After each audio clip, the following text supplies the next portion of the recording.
personal reflection.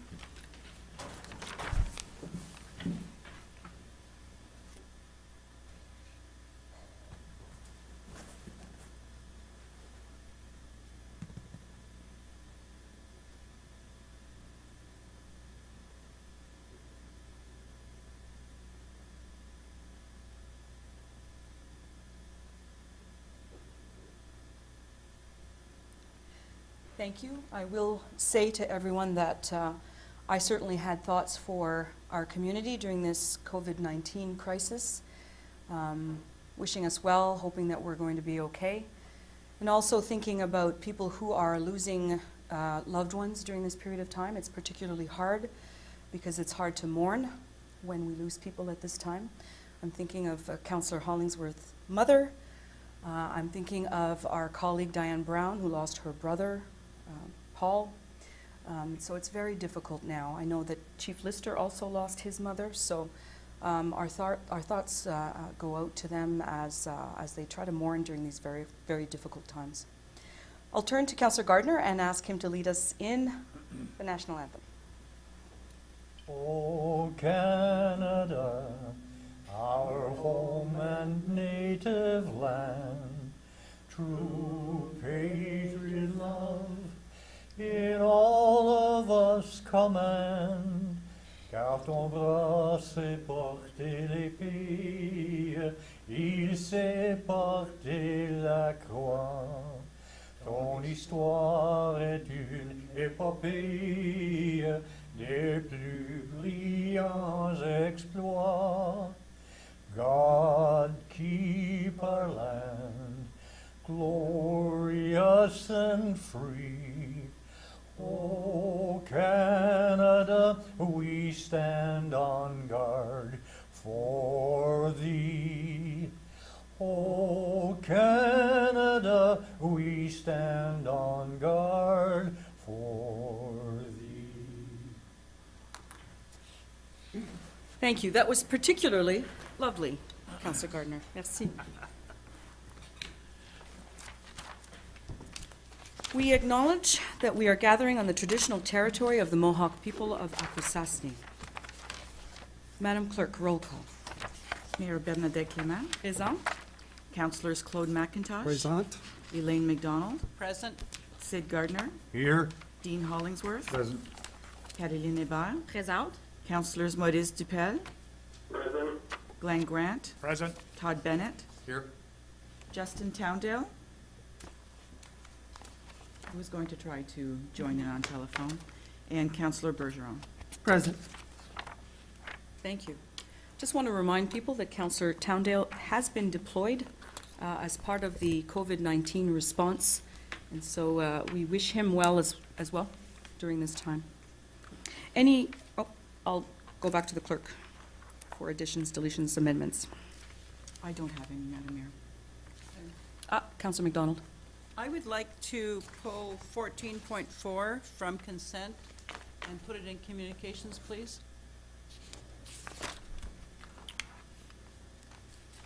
You got that, Madam Clerk? I do, thank you. Any other additions, deletions, or amendments? Councillor Dupel? No, I have none. Okay. Adoption of the agenda. Need a motion for that. Councillor McDonald, Councillor Grant, all in favor? In favor. Thank you. Any disclosure of interest? Councillor Hébert? Thank you, Madam Mayor. Bylaw number 2020-055, Circles Canada contract, will be a partnership with the Social Development Council, which I work for.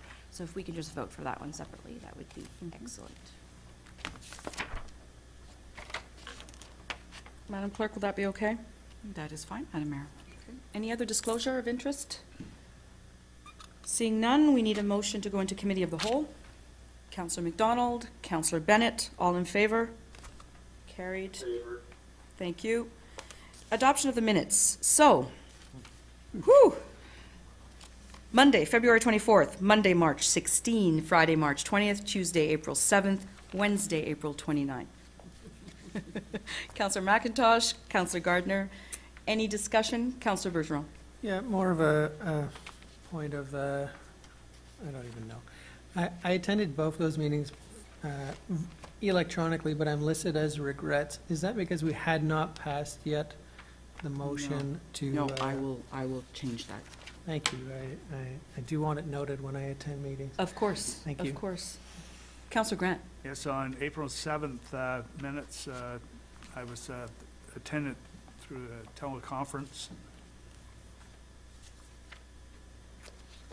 Doesn't have me listed as teleconference. Okay.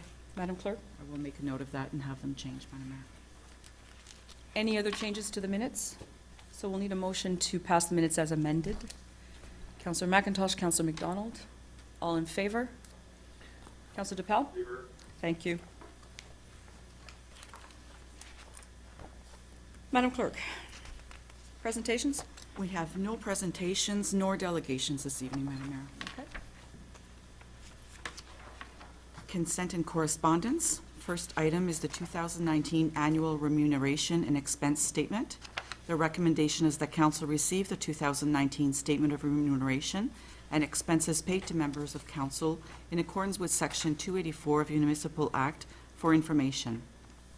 Second report is elected officials' expense statements, recommending that Council receive the statement of expenses for elected officials for the period of January 1st to March 31st, 2020.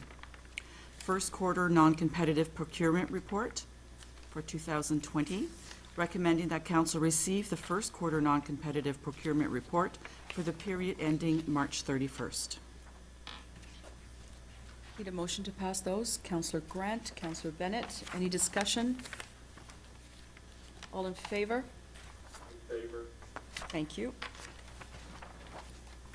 We have one report from unfinished business. The Audit Committee review of the Municipal Works Redevelopment Capital Project recommended that Council approve the recommendation from the Audit Committee to adopt a formal project management reporting plan as outlined in this report. So is there a point of order, Councillor Bergeron? Item 14.4 was supposed to be voted on separately? It was removed. Separately? Yep, so Oh, it's it's into pushed down. communications. Yep. It's been a while. Yes, Thank you. we're on top of things Thank here. you, yep. It's all good. Happens. Sorry, Madam Clerk. You had been looking for a mover and seconder? Okay, so that was 16.1, the Audit Committee. Yes. Councillor Bergeron and Councillor Grant. And so now, what I'd like to do is turn to the CAO and have administration just provide some historical background on this issue, and then, of course, we'll go into debate and discussion. Madam CAO? Thank you, Madam Mayor. So I think just before things started to change with COVID, the Audit Committee had an opportunity to review a final recommendation for a report, and that model or the type of reporting that will be brought forward to Council is attached within this report. This evening, we have Mrs. Bailey here as well as Mr. DeWitt. So the work done in this report was an effort jointly between the Department of Engineering as well as Finance, as well as MNP. The Audit Committee certainly recommended that this was a good tool for administration to use. So I think with this, I'm going to refer it back to Mrs. Bailey, and I think she can maybe speak to some of the highlights in the report. And so you're looking at page, so the report is on page 59 of your agenda, and the attachment is following page 62. Thank you. Through you, Madam Mayor. This report has the conclusions that, from the review that was done on the Municipal Works Yard. So it noted through MMP, who did the review for the city, variances in cost estimates from 2018 to today were all traceable, explainable, and documented by the project team. Where they saw something that can be done better is that there was a gap in the expectations with reporting that was completed. And with this framework of reporting, they believe there'll be a greater visibility and governance. So they also made recommendations on what types of capital projects should follow this process. and they're suggesting that the project total value should be greater than 2.5 million. Does the project involve multiple tenders? Does the project span multiple years? And are there economic, social, or political risks above average for the project? So I'm not sure if council would like me to review the report and how, what's included. And if not, then any questions you may have. Councillor Grant and then Councillor Bennett. Thank you, Madam Mayor. This is probably the most thorough and best report I've ever received as a member of City Council, and there's been a lot of good ones. This is, I don't think this is well documented. The recommendations are pretty well in line with what council was talking about when they asked to refer this back to the audit committee. And I give full kudos to administration and the audit committee for bringing this forward. I think it's very, very clear what the report is, and so kudos to the committee. Thank you. Just before I go to Councillor Bennett, I just want to, for the public, because again, people sometimes feels like people are jumping in. We know what's going on, but the public is watching, and so I'd just like to go back.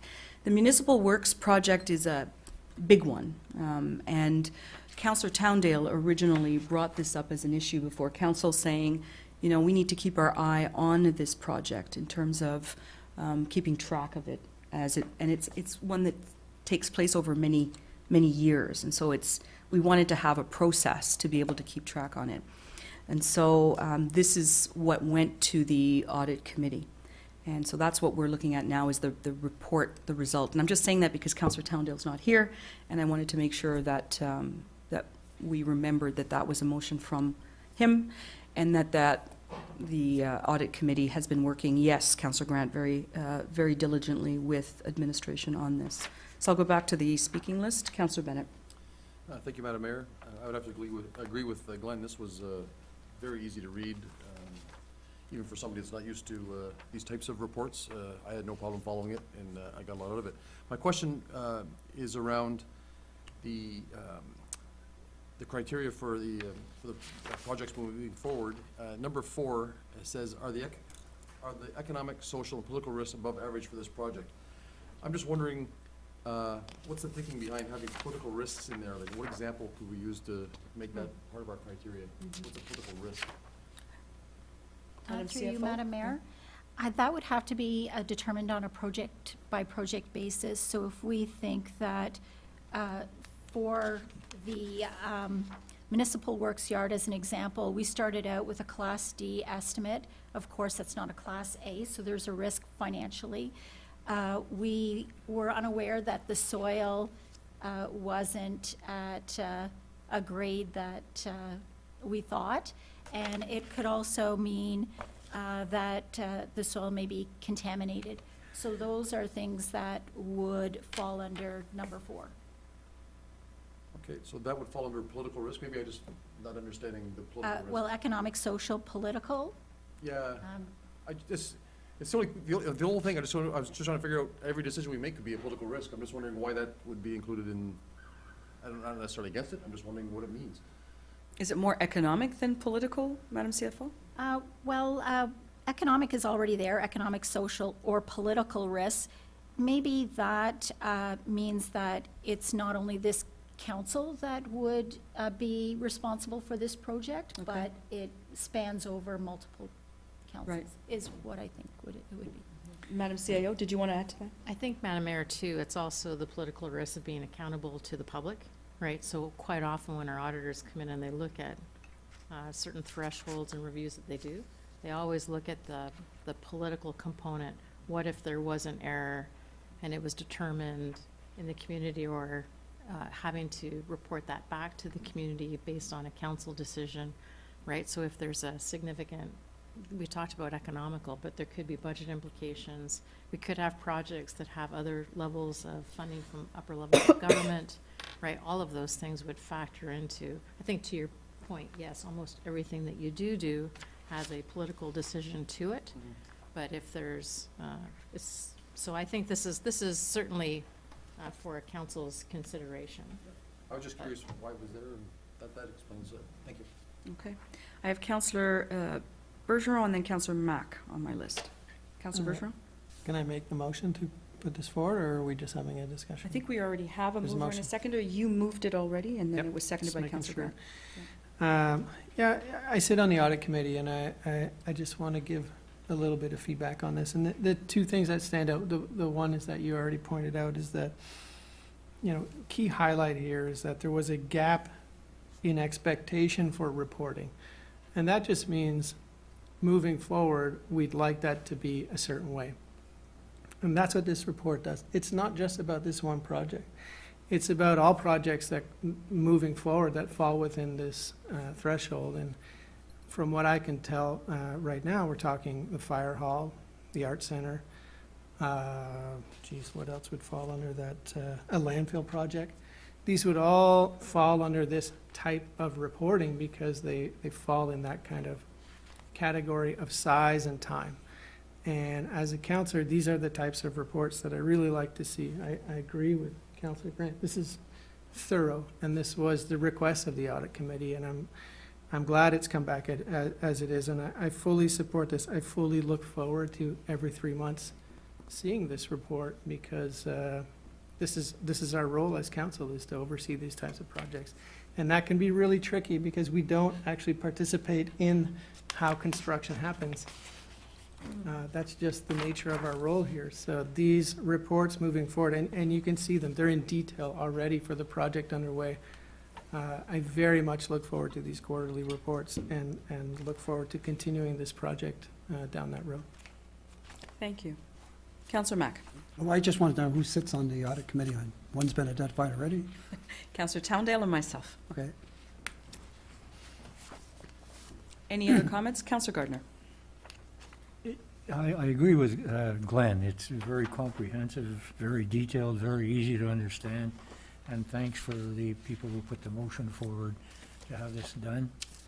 One of the things that stood out for me, and it's a question I have to ask, is there are areas where we dug up land, where we found all kinds of decontaminated soil, toxic soil that had to be moved. Are we now recording whenever we're getting rid of toxic soil or getting rid of contaminated soil, where it's being placed, so that in the future we don't run into trying to build something and find out there's garbage underneath the ground? I really would like someone, maybe Mr. DeWitt can answer, are we recording that kind of thing when we're getting rid of toxic materials or contaminated materials? So next time we're building somewhere, we don't find out that there's garbage there and it's going to cost us a fortune to move it. Mr. DeWitt, are you able to take it? Yeah, okay. Through you, Madam Mayor. So now with regard to waste disposal, everything is licensed, everything is regulated.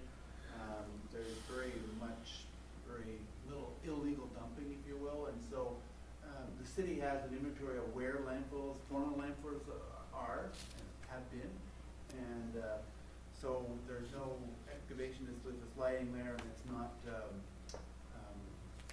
leaching or going into, like, contaminating. We just leave it lay quiet. With regard to this project, we found, surprisingly, we found very little contaminated soil to date. And if anybody were to go to the public works yard now, you would see a major excavation going on. And we're pleasantly surprised at how little contaminated soil that we've encountered so far.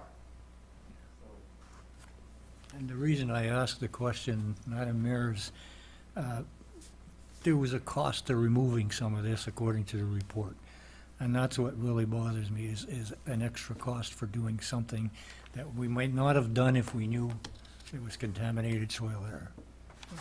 Thank you. Madam Mayor, we've done some, with the Public Works Yard project, we've done some removal of contaminated soil that was located in where the former fuel tanks were located.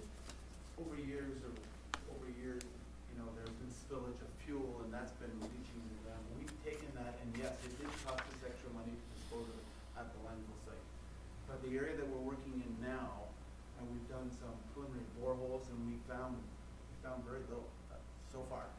But as saying is, the truth is in digging. So we'll wait and see how it. I guess my questioning comes from the past where down on Mhm. Pitt Street, we found coal oil and we were, whatever the heck we were doing, putting in pavement or whatever, it cost us $400,000 yeah. bucks to, yeah, to repair it, so Right. I don't want that to happen again. Madam Mayor, we're trying to avoid that kind of event. We don't want that kind of event, so we've done some preliminary boreholes. But again, you really don't know until you start digging. So far, so good, is all I can tell you. Thank you. Any other comments? Oh, Madam CAO? Oh, Councillor DePel? No, I'm good, Madam Mayor. Okay. I will say this, I remember that last meeting where we discussed this report. It was one of the last meetings pre-COVID. So we actually were normal and sat in a room and didn't have to physical distance. But we were all in agreement that this was a terrific report, a terrific process. We worked really, really well with the consultant from MNP, very satisfied with a very readable, very accessible document. And as Councillor Bergeron has already highlighted, going forward, this is such usable material for how we review future projects. So really, all in all, very good. All in favor? Against? Thank you, Councillor DePel. Carried. Moving on to communication reports. 2019 fourth quarter financial overview.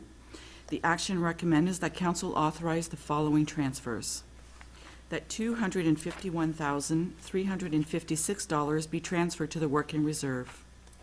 That $300,000 be transferred to the tax stabilization reserve. That $274,281 be transferred from the winter control reserve. That $442,737 be transferred to the waterworks reserve. And that $228,350 be transferred to the wastewater works reserve.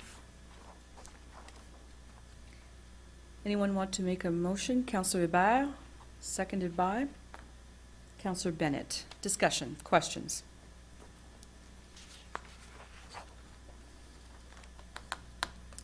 No? Okay. All in favor? Straightforward. Sometimes Councillor DePel? We're so not used to having extra money, we just don't even know. what Good. to do. All in favor? Carried. Thank you to the CFO and the Deputy Treasurer as well for that. Appreciate it. Madam Mayor? Oh, Madam CAO? Perhaps if I could just make a comment, also too, what will happen, normally what happens is the meeting following, providing these fourth quarter results, we have the finance department come back with a full-blown presentation for what happened in the previous year, as well as our auditors present financial statements. So that is not going to happen at our next meeting. There's still quite a bit of work that needs to be done for our year-end audit with respect to some activities not taking place over the last little while. So that will come a few meetings from now. But I just wanted to let council know that that's sort of the next phase and will be coming likely in June.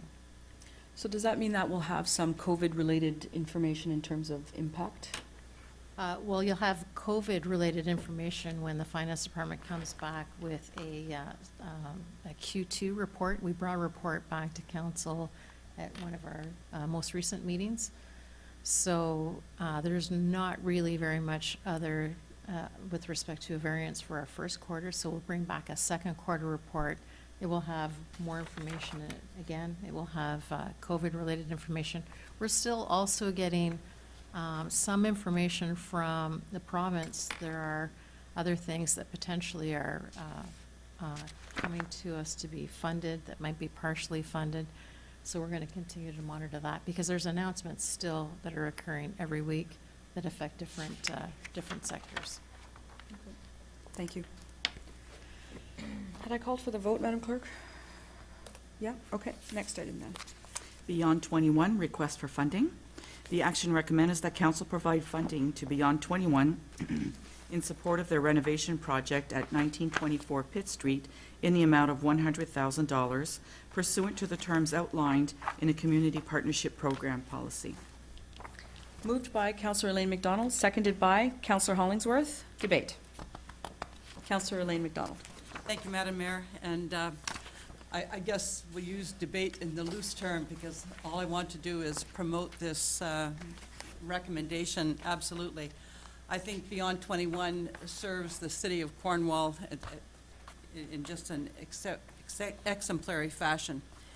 You know, in the 70s and 80s, when the province started to dismantle the hospital schools, everybody recognized that this was potentially a good thing because there was supposed to be this wonderful community integration of people who had previously been housed in these institutions. And it's been a slow process and we're not entirely there yet. But one key element has been the integration of people with developmental delays in the school system. But very sadly, that ends at age 21. And for most people, when they leave school, whether it's at age 21 or whatever it is, it's not an eviction, it's a graduation. But unfortunately for these clients, it is an eviction. It's not a transition to anything better or different. It's a transition into a terrible isolation for the rest of their lives. So Beyond 21 in 2009 organized itself and began to service this most vulnerable sector of our population. You know, Canadians like to think of ourselves as having a wonderful, supportive community right across the country. And I think COVID showed us how much we failed our seniors. And there was a crisis last year that showed us how much more work we have to do for people with autistic, on the autistic spectrum. And now, obviously, we absolutely have to step in and start turning the situation for people with developmental delays, with adults with developmental delays, turning their situation around so that they can be integrated into society, that they can participate and have social interaction. One of the phrases that they use on the historical section of their website is an integration paradigm, and that's exactly what they strive for, and what we as a community has to step up and help them achieve. And I just want to say, a lot of people think that since this is basically an educational thing, this is a provincial matter. But I think we around this table all recognize the province doesn't move and the feds don't move unless the municipalities force them to. So it is really incumbent upon us to step up with this $100,000 and enable Beyond 21 to grow to the extent that they need to. They've been vagabonds around town for 11 years now, you know. They've moved from GV before it closed, and then they had space in a church basement, none of which has been enough. So this hopefully will be a new beginning for them. And this isn't, I mean, the last word. Hopefully, as a country, we're going to move to address the needs of this sector of our population in the way our Beyond 21 is leading us to do that. So we have an invitation to partner. I certainly hope we do it unanimously. Councillor McIntosh? I agree with what Elaine just said. And it's interesting that the total coming from the United Counties is 80,000 if you include the South Glengarry. So, and I read in here somewhere 50% of the people participating in this are from the city. So the 100,000 is a pretty good investment. Councillor Bergeron and then Councillor Bennett. Thank you. I used to sit on the United Way Allocations Committee. I chaired it for a few years when this organization got started. I've never seen a nonprofit more organized and capable of moving their project forward. I'm actually quite disappointed that we won't be having Food Fest this summer, which I believe they organize Yes, they do. as a major fundraiser. So I just have some questions about the community partnership program. I don't know much about it, and if I could get some clarification between that and the municipal grants program, I mean, I fully support this. I'm just curious. Yes, Madam CFO. Through you, Madam Mayor. The municipal grants program is for in-kind services, grants to nonprofit organizations. Those applications are looked or reviewed by the Municipal Grants Review Committee. We're in the process of finalizing that for 2020.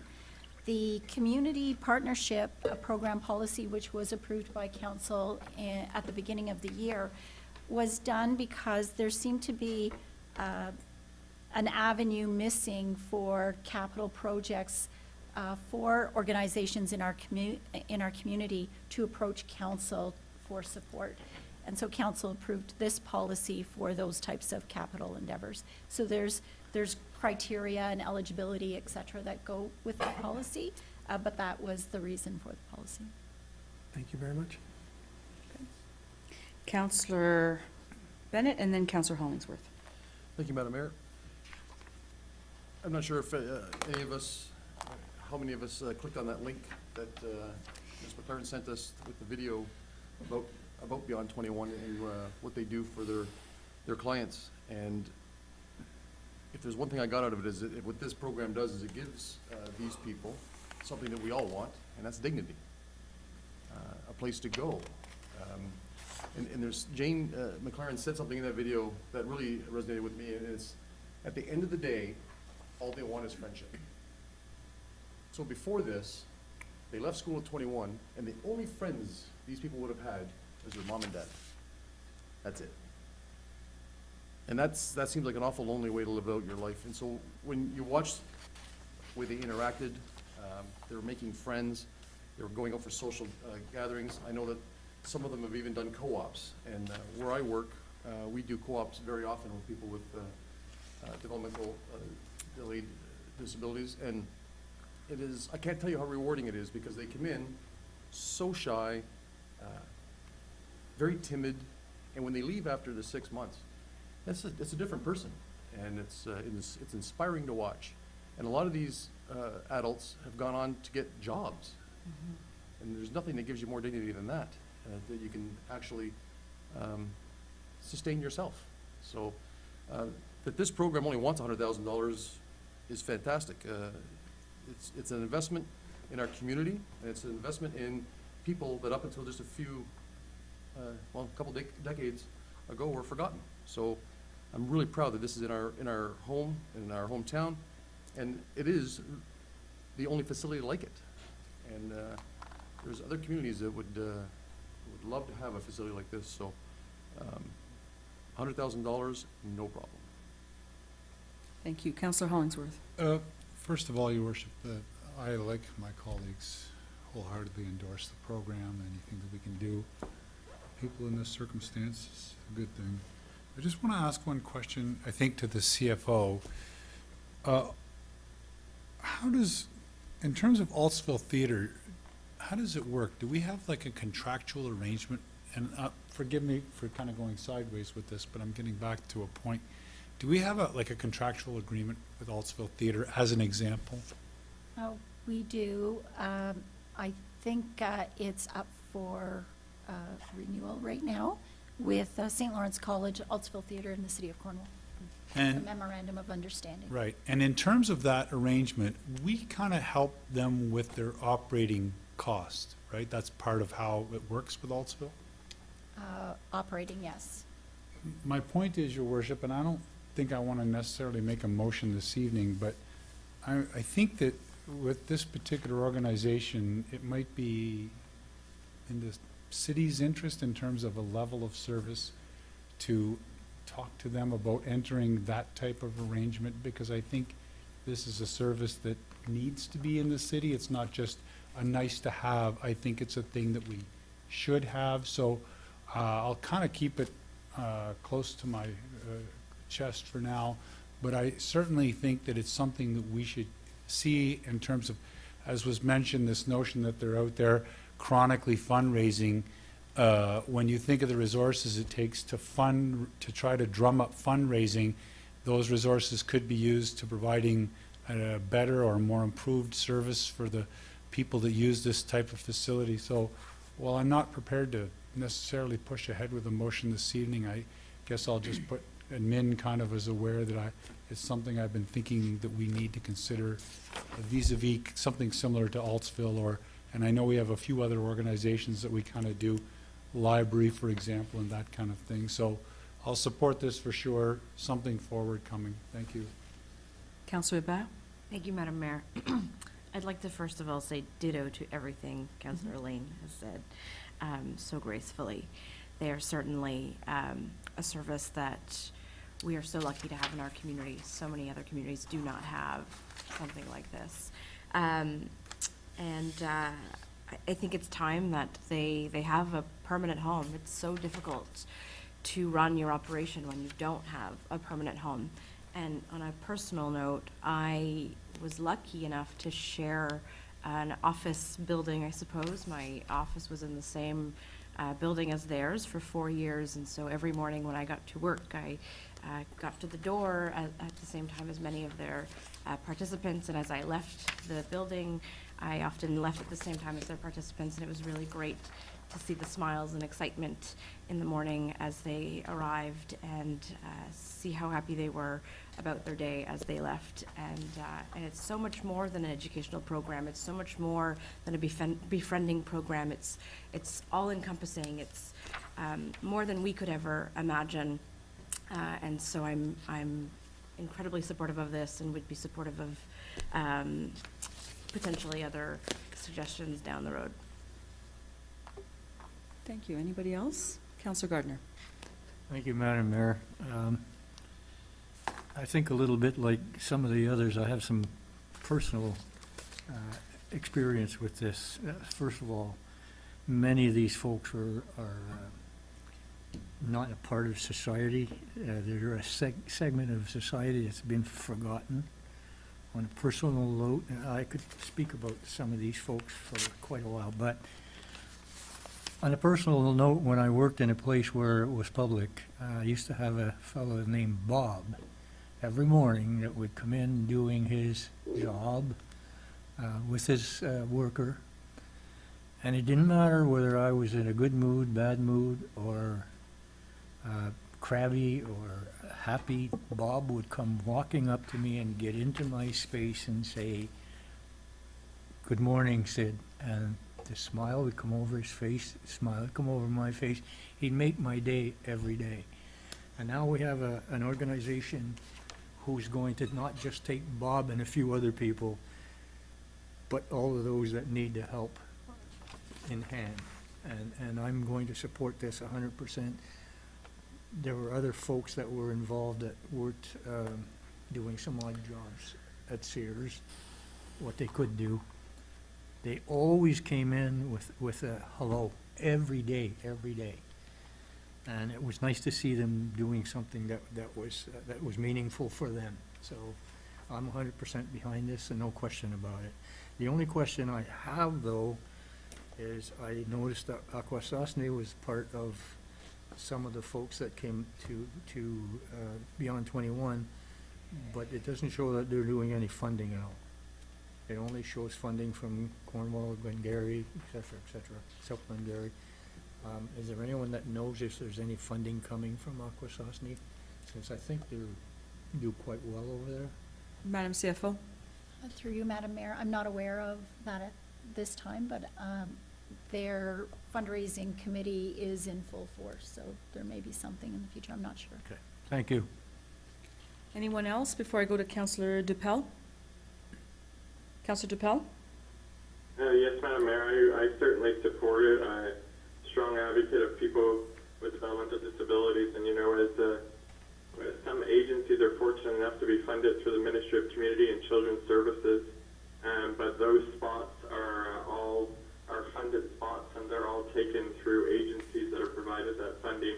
So that wait list, consolidated wait list, continues to grow. So having an option as a parent where you can pay a small user fee and use a program such as Beyond 21 certainly makes up for a void that we have in, I would say, all communities.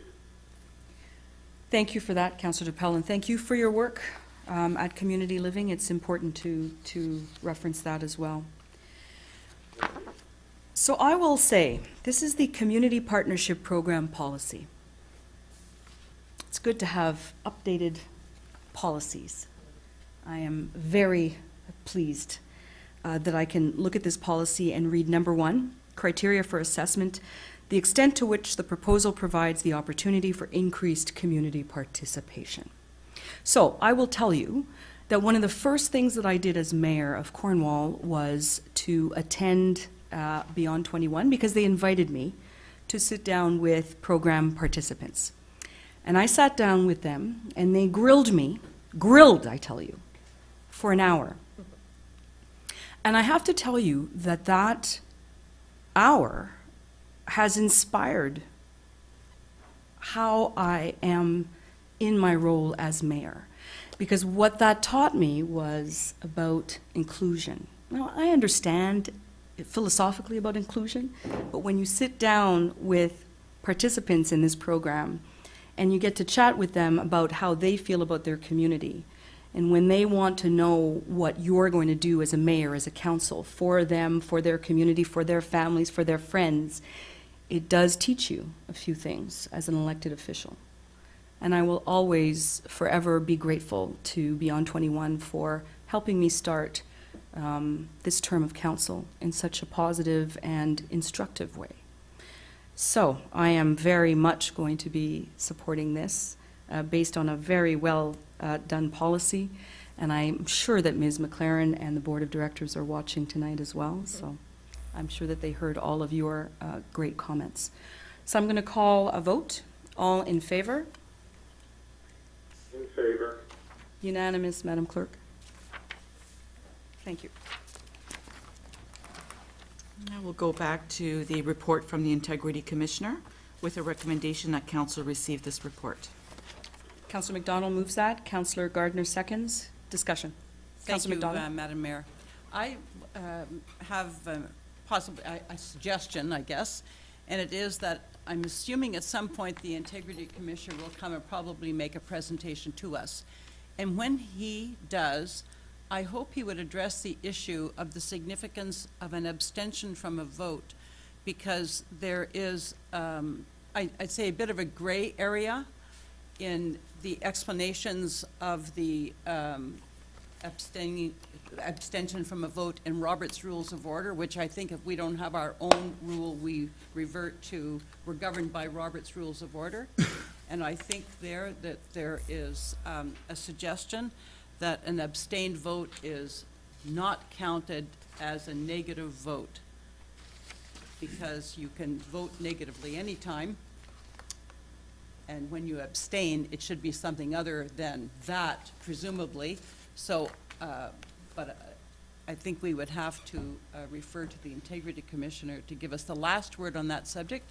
So, given the expense of a visit from the Integrity Commissioner, I don't want to make that the sole purpose of a report, but I hope that if and when he does come and present to us, that that's one of the issues he would explore. I'm going to turn to Madam CAO for a response to that in terms of what more we could see from our Integrity Commissioner going forward. Thank you, Madam Mayor. So, Council's procedural bylaw has had several changes that were required based on previous legislation, and we are due to bring that bylaw back to Council to have it approved. We are recommending a potentially a special meeting to do that.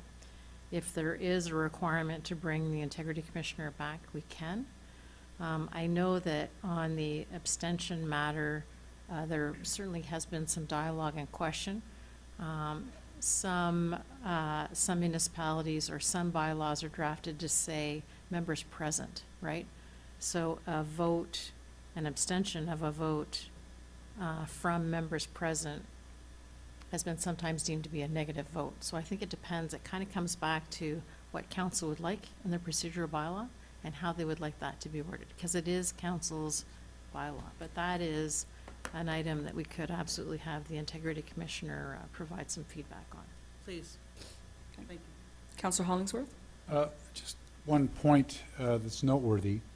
It seemed to me, and the clerk can correct me if I'm wrong, But there was a time in the Municipal Act that specifically said an abstention meant a negative vote right in the Municipal Act. The premise being, if I can recall, was that if there was a contentious issue, conceivably, this council, as an example, all 11 could say, I abstain, and therefore nothing technically happens, right?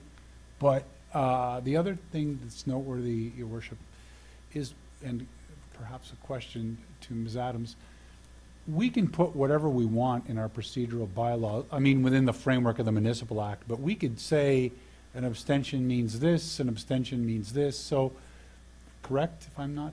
So we can write that however we want. Through you, Madam Mayor, yes, I believe that council can decide on that matter. So there are, potentially two scenarios where somebody might abstain from a vote, and I know that we have sometimes engaged legal counsel for an interpretation, and our legal counsel would say, to truly abstain from a vote, the recommendation is you get up and you remove yourself from the table in the room, right? So I think it depends on, and some procedural bylaws will say an abstention of vote from members present deems a negative vote.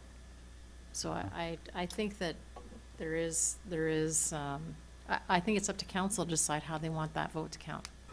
That being said, Your Worship, I think we need to establish our procedural bylaw, because that would, certainly that issue in particular, but I think in terms of prioritizing just one member, I think we need to kind of get that nailed. I realize this whole pandemic thing has changed the world order, but certainly as soon as there's any chance to integrate that into an agenda, I would love to see it, because it's how we decide how we're going to govern ourselves at meetings and conduct ourselves as councillors and that kind of thing, so I'll leave that as it is.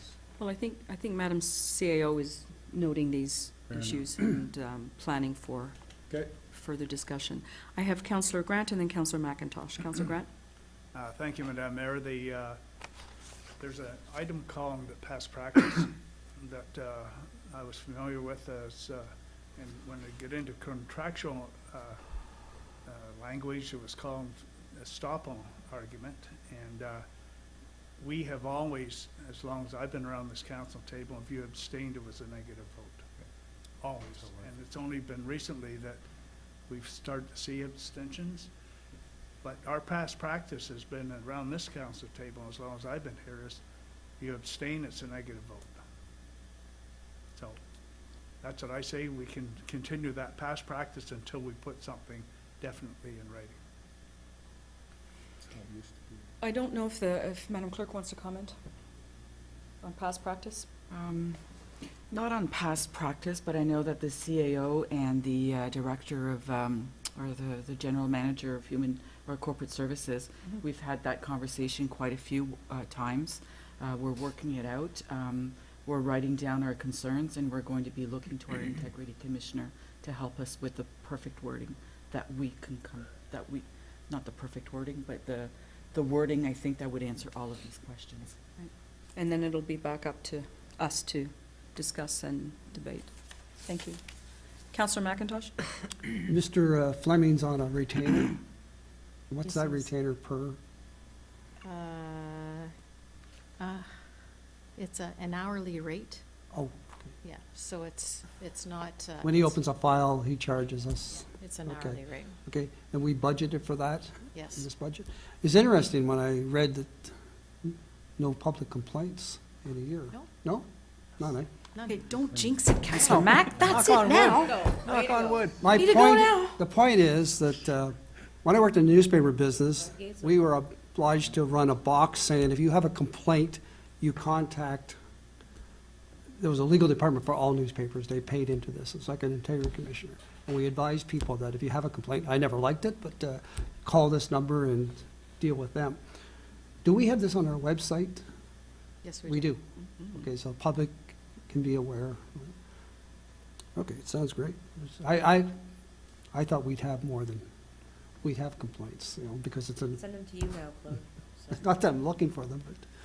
So, Madam Mayor. Madam CAO? Madam Mayor, if I all's- might, all's well. when we had the integrity commissioner appointed, that was part of the requirement of the municipal act to allow, I guess, a process for someone to come forward if they wanted to make a complaint. So that was a fairly significant, because there's also inquiries that go through to the ombudsman. That's more about procedure, about process.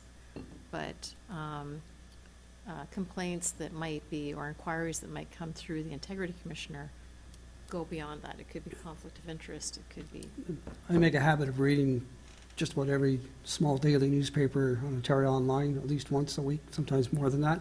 And I've seen stories on the Integrity Commissioner, including Mr. Fleming, getting involved in some real disputes, and I was amazed that we're coming up pretty good. Maybe he'll drop us as a client. Any other comments?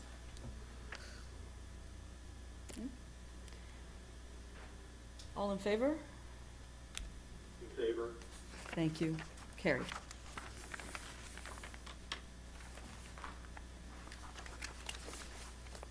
Moving on to new business motions, Madam Mayor. Yes. We have 5. They are all proposed by Councillor Eric Bergeron. And I'm wondering, Councillor Bergeron, if you have a seconder for motions? One at a time or all of them? Okay, we can do one One at at a a time. time? Let's start reading them. The Yes, first one is closing of Pitt Street due to COVID-19. Proposed by Councillor Bergeron, seconded by, I'll second it for discussion. okay, well, Councillor Hollingsworth, or, Doesn't matter. okay, Councillor Hollingsworth. Whereas Cornwall's downtown businesses are struggling financially because of COVID-19. Whereas COVID-19 and social distancing means restaurants and stores will have to change their business models. And whereas Pitt Street was once a promenade. And whereas Augusta Street allows traffic to flow south on Pitt Street to Water Street. Now therefore be it resolved that administration prepare a report with respect to the closing of Pitt Street between 3rd Street and 1st Street until Labor Day, so that downtown businesses can expand onto the street for summer months. Now therefore be it further resolved that the report include options for closing only 1st Street to 2nd Street, options for relaxing bylaws surrounding outdoor patios, using existing street parking spaces for drop-offs or patios, and look at options for keeping traffic partially open with wider sidewalks. Now therefore be it further resolved that the report be presented to Council at its next regular meeting of Council of Monday, May 25th, 2020. The goal of this report should be to give Council a few options to choose from with the highest impact on local businesses that could take immediate effect once passed. Councillor Bergeron, did you want to speak to this? I would love to, and I'll speak in general on the first 4, so I don't repeat myself, because they fall into the same kind of category, but it's related to this. I basically put these motions forward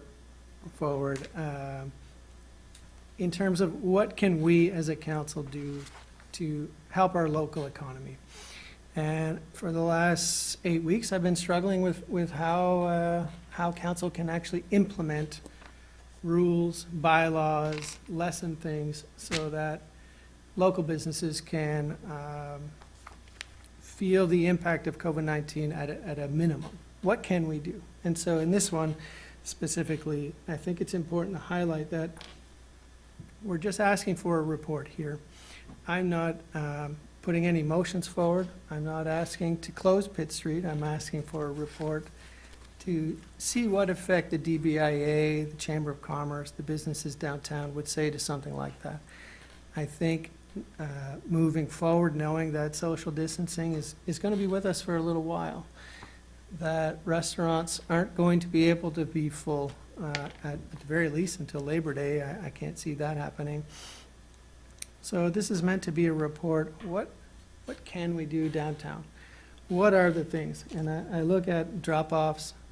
I look at the idea that the parking spaces in front of businesses, maybe they're used for that business. I just really want to get a good idea of what are the things that we can do and what are those bylaws that would need to change in order to do those things without it being mandated. I'm aware that we don't have a council meeting for 2 weeks. And so I know there will be some feedback from both the downtown businesses, from local residents, from admin on the best way to move that forward. And that's really what I'm looking for, the good, the bad. It's just about how can we help businesses And ultimately, if we decide that this is impacting businesses in a negative way, we don't put a motion forward. So that's why these next 4 motions are on the table. Okay, thank you for that introduction. Councillor Hollingsworth, McIntosh, and Hébert. Councillor Hollingsworth. I think, Your Worship, as far as this particular motion, I'll speak to each motion individually. I think, as I've heard countless times, it's the new millennium, we don't do it the same way we used to do it. So this is perhaps looking at a different way of dealing with things. The other thing, Your Worship, that's noteworthy is I don't think anybody has ever thought of COVID-19 or made an official plan for this type of scenario. So this motion seems to sort of suggest we're looking for an alternative, and perhaps for the short term, this may work. I know people might say, well, you know, you had a promenade there years ago and it didn't work out so well, and you've gone back to a city street. And so I think the thing to keep in mind here is this is potentially just a temporary measure for now to kind of get some of these businesses downtown kind of over the hump. The one thing I wanted to, and I don't know if it needs to be an amendment to the motion or simply as kind of something for admin to consider when they're writing the report, but I suspect Le Village might have perhaps an opinion about it as well in terms of whether they would want the same treatment. Maybe they wouldn't, maybe they think it's a terrible idea, I don't know. But I guess in terms of when we're out asking and when people are articulating, my gut feeling is that we should probably perhaps talk to the Le Village BIA and ask them, look, is this something that you want as well? And I realize we're not necessarily trying to open this Pandora's box, but if we're trying to give community businesses, i.e. restaurants as an example, an opportunity, I think we need to get as much feedback from as many as possible. So I don't know if it's necessary to make an amendment to that, the main motion. I don't think it is, but I would ask that admin, in terms of cobbling this together, perhaps a phone call to some of the BIA guys in Le Village and say, what do you think of this? You know, rather than have them calling us after the fact and saying, hey, how come you didn't consider us, or why didn't you talk to us about it? Because I'm sure some of them would have an opinion one way or the other. Already done. Excellent. So I can speak for administration because they have had to pivot throughout this entire pandemic, of course, but they had to pivot because the province allows now curbside with stores that have storefront, and that has impacted, of course, directly stores on Pitt Street. So administration, in the person of Mark Boileau and an entire team, have already been canvassing DBIA and Le Village. Perfect. Because it's a question of equity and fairness, so both our downtowns are being consulted. Thank you, Your Worship. Okay. I have Councillor McIntosh, and then Councillor Hébert, and then Councillor Gardner. I'm not going to vote for a report. Administration, a simple phone calls with BIAs solves the problem. They were coming to us saying, hey, we need this. I'd really consider it, but no, they haven't come to us. I don't think so. I haven't heard anything. In fact, I got a call Friday night from a businessman on Pitt Street who said, so you're closing Pitt Street? And he gave me an earful. And he said, quit trying to help us with this kind of thing. You know, it's pretty simple. BIA, you want it or you don't want it. You don't need a full-blown report on this. Again, with Councillor Hollingsworth was saying, well, if it's such a great idea, why not Montreal Road too? You know. Anyway, I don't think we need another report from council on this. It's, BIA wants it, the chamber wants it, they'd be here asking for it. And they're not. Councillor Hébert, and then Councillor Gardner. Thank you, Madam Mayor. I think my question was answered. I just wanted to make sure that all of the businesses that would be impacted by this would be consulted. It sounds like they will be. Councillor Gardner, and then Councillor Grant. I'll wait for the report to come back. I think it's a good thing that we get in touch with the BIA and Le Village. But when we did away with committees, if you recall when I met with you, We Madam didn't do Mayor- away with all committees. Pardon? We didn't do away with all committees, No, Councillor Gardner. when we did away, with the committees we did away with. 17 Sorry, of them. it's my French. One of the things I asked you was to sit on the Le Village Committee to bring their issues forward to council and have someone sitting on the BIA committee, and we did away with that. And I think this is a prime example of why we should have somebody sitting there bringing the message back from the BIA and from the downtown area. So I don't know, at some point in time, if we can revisit that, but I still feel we should have a representative on both those committees. So that's all I have to say. Yep, fair comments. Councillor Grant? Thank you, Madam Mayor. I just believe this is premature. There's changes every day, every week on how we're going to be opening up the economy again, and I kind of agree with what Councillor McIntosh said is, let's go and talk to them and just ask them what they can do. I don't think we need a report, and perhaps if it was something like, if there was some direction from council and just ask administration to talk to the downtown BA and Le Village, that would be enough. I don't think we need a report. Anyway, I won't support that because I think it's just a simple matter of talking to the manager of the Chamber of Commerce of the downtown BIA. There's some here that I would support, but this one I won't support. Any other comment? Councillor Bennett? Madam Mayor, I would Oh. like to speak. Yes, go ahead, Councillor DePel. Thank you. I just wonder why we wouldn't reach out as well to the BIAs, because I mean, if their members come to them and tell them, if they canvass their own members, which are the businesses, and their businesses say, no, we wouldn't want it closed, then it's a no-go. We certainly wouldn't do something that the businesses didn't want. So I'm not sure that I would be in support of taxing administration with another report and a short period of time to get it all set to go, and we could actually just have administration reach out to the BIAs and have them canvass their own members. Just my thought. Thank you. Councillor Bennett? Thank you, Madam Mayor. I don't have the best memory, so I'm hoping somebody can remember. A few years back, if I remember correctly, something passed at council to allow the downtown businesses to open, put little decks in front of their buildings in the parking spaces. And they came, if I remember correctly, they came to us with that idea, and then it passed, and then nobody acted on it. So I guess my question would be, if we're going to be talking to somebody, I would think, we need to know if the people that, if now, because of the situation we're in, if these businesses think that is something they probably regret not doing, or if it's something that they should be doing now. As Councillor Bergeron mentioned, when they open restaurants up, it's going to be at best 50% capacity or less. But if you've got some space in front of your building now, and you could put a deck out there, and then you put a few more tables and chairs out there, it increases the people visiting your business. Even the stores could do it, not just restaurants. But if I'm not mistaken, something did pass a few years back to allow them to do that, just that nobody ever did it. Madam CAO, I'll turn to you first. I don't recall. I'm going to look to Mr. Boileau to see if he recalls anything. Mr. Boileau? Through you, Madam Mayor, there was a suggestion, I recall, that parking stalls could perhaps be converted to patios, which has occurred in some other municipalities, and for example, Montreal, you do see that.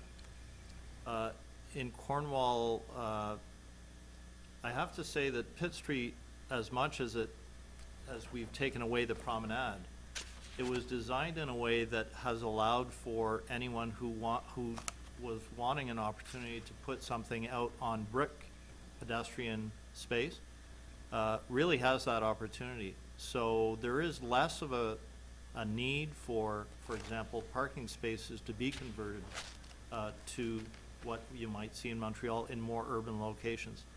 I think if you did a calculation, and I think I will go back to do this calculation, but if you look at a typical block on Pitt Street between, say, 3rd and 4th, certainly there is way more asphalt coverage between 3rd and 4th than there is between 2nd and 3rd, or 1st and 2nd. In other words, there's a whole lot more space for any property owner to, with permission from the city, because it's city property, but to do, whether it's a cafe or outdoor sales or that sort of thing.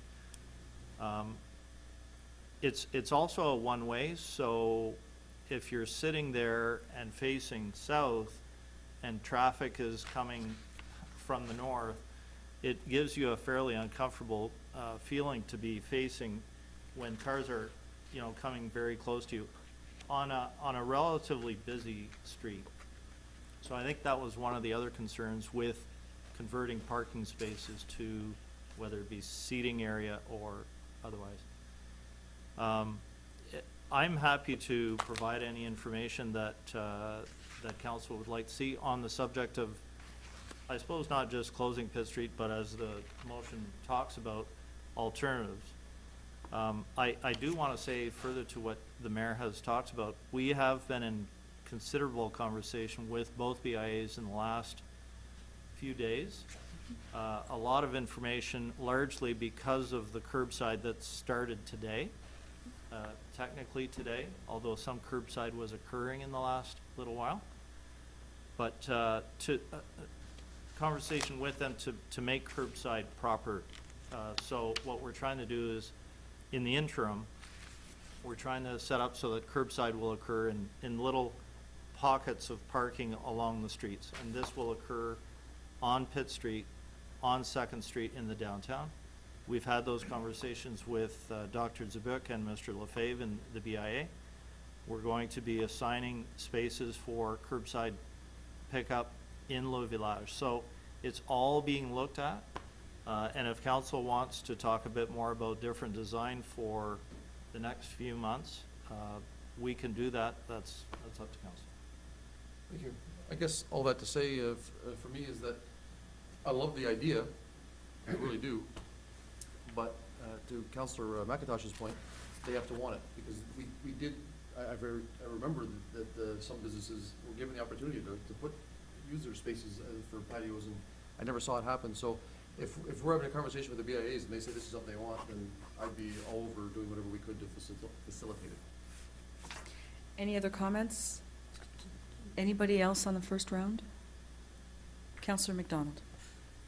Well, I think that after, I was going to ask the question, has anybody from the DBIA or any business either owning or renting on these streets approached us and asked for any of these things? But I gather that the conversation's going on and we're accommodating their needs. So I think let the conversation continue, and looks like we don't need this. But if they ask us for anything, obviously, I think we're serving them to the extent that we can, and it seems to me we're ahead of the game if we've already got some, drop-off and pick-up spaces. I know it's been working very well on Pitt Street because I've shopped at a few places there, and the traffic has allowed us the flex space to be able to just pull up in front of anybody and run in or get your, whether it's Tilly's or Kids Corner or Life's Little Pleasures. I've been to them all, no problem. Tons of parking space right on the street in front of them. Thank you. Anybody else? Councillor Barrow, I'll allow a second. Thank you for allowing me to speak again, Madam Mayor. I would like to directly ask the question that Councillor McDonald was going to ask. In the conversations that have taken place, has there been any downtown or Le Village businesses who have mentioned that something like this would be interesting to them, that even just to investigate, not that they are seeking this, but that it was of interest to them, to close down the street or to provide space for more tables and seating? Anyone express that interest? Mr. Boileau? I'm not aware of a specific request. It has come up on a couple of occasions, but not through the BIA to us. Any further discussion, questions? Did you want to wrap up? Mhm. I had a question before you do that. In terms of timelines, I'm generally in favor of requesting reports. I'm not generally against that, but I am always mindful in terms of time. I am acutely aware of how much administration has been doing in the last few months related to COVID-19. And I'm just wondering if this timeline of May 25th makes any sense in terms of your workloads. And I don't know if it should be Madam CAO that takes that first, or Mr. Boileau. Perhaps I could just kick off some introductory comments. We really try to have our reports, so next council meeting is 2 weeks from tonight, and we really try and have these reports wrapped up by end of day Friday, early Monday, because the agenda typically is tried to get printed and published late in the day, Tuesday, Wednesday. With respect to engaging the BIAs, both downtown and Le Village, that might be able to occur, but it also might not, depending on what's going on with some of those businesses, right? We might be able to reach out to many of them. Whether or not we're able to get in contact with all of them and seek all of their comments, I don't know for sure, right? We'd have to have all of that done, over the next 4 days. But we have had good engagement with the BIA, so I guess I would look to Mark to see if he had any additional comments. Mr. Boileau. Through you, Madam Mayor, I think, quite honestly, for the next couple of days, and so curbside is something that we expect to be occurring for the next 2 to 3 weeks. It may be, for example, that curbside won't actually be very popular after that perhaps you will be permitted into the stores. I have no idea whether I don't think anyone really knows. But so we're really trying to work quickly because, of course, today was the first day that you could do it. So we want to make sure that we get all of that out there as quickly as possible. And it's a fair amount of work. You're trying to communicate with both BIAs. You're trying to communicate with the transportation engineer on what makes sense and doesn't make sense. So there's a fair amount of work with just doing that. I anticipate that's going to take probably about 3 days for us to put it into place. Even translation of signage, getting signage made, all of those things need to get done. To get a report done, there are some initial thoughts that I have, and I could get that to you. I wouldn't say that it would be a fully complete report in the sense that, this is also a transportation report, right? This is about traffic going down Pitt Street, now not able to get through Pitt Street, or perhaps can in a single lane, perhaps. So there are a lot of impacts there. It doesn't just impact, for example, the downtown Pitt Street businesses. It affects all of the downtown, affects all residents. So it's not an easy report to write, but I could get a report to you by the 25th if you wanted me to do that. It wouldn't be a comprehensive report. Okay, so before I kick it back to Councillor Bergeron to wrap up, I'll make a few comments myself. I would never vote to close Pitt Street unless we had thoroughly canvassed, the DBIA and Le Village and the Chamber of Commerce, and also community. Because as Mr. Boileau correctly points out, that's a one-way street, and so we have a one-way street system that is fairly complicated, and closing that has an impact on everything else around it. That being said, I do appreciate conversation. I do appreciate that we are pivoting to try and respond to a new situation.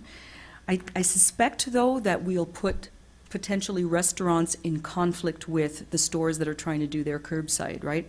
That if this curbside requirement continues over the summer, they're going to want to have traffic. And so that'll be in conflict with restaurants. Although I see the point about restaurants really struggling through this process.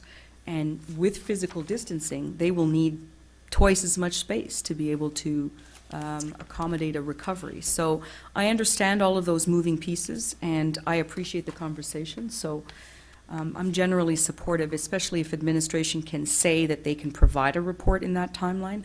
I am not going to allow criticism of that report from council. If it comes back and it's not comprehensive, and somebody stands up and says, oh, well, it should have been more complete, I'm going to say and remind council that we gave a very short time frame to deal with this. So I understand your comments, Mr. Boileau, but I would also appreciate further conversation and further information from administration. So I'm not going to vote against this, but I'm just putting out my comments for review, and then I'll let Councillor Bergeron close. Thank you. It's kind of the conversation I was expecting today, but look, this is requesting a report. This is not requesting that we shut down Pitt Street. I want the DBIA's feedback. I have spoken to some businesses. There are some people looking for things like this. These are ideas, and yes, I fully expect a report to say, that's a bad idea, or the DBIA supports this. And I appreciate that there are conversations happening, but it's not happening here for us to make decisions. And so that's why there's a request for a report. The report very clearly asks for other options. It's not just about closing Pitt. That may be the worst idea in the report. It's possible. But there are things in there like relaxing bylaws, drop-offs. I think drop-offs, curbside pickup will be much longer than the next few weeks. So to have a report in place for us to be able to act on, I think is really important. The real debate becomes when a motion is on the table to do something about that report. And just on the subject of Le Village, because I get that we have these two downtowns per se. When I first thought of this, I didn't think we could close Montreal Road, which is what the next motion is about. It's essentially identical without the road closure as an option. And so these could be one report. I'm happy to remove the next new business motion because it's meant to be the same report for everywhere else, knowing that the downtown may have a special set of circumstances. So we'll, I suppose, vote on this one, but ultimately it sounds like a report is coming regardless, which is great, which is what I'm looking for.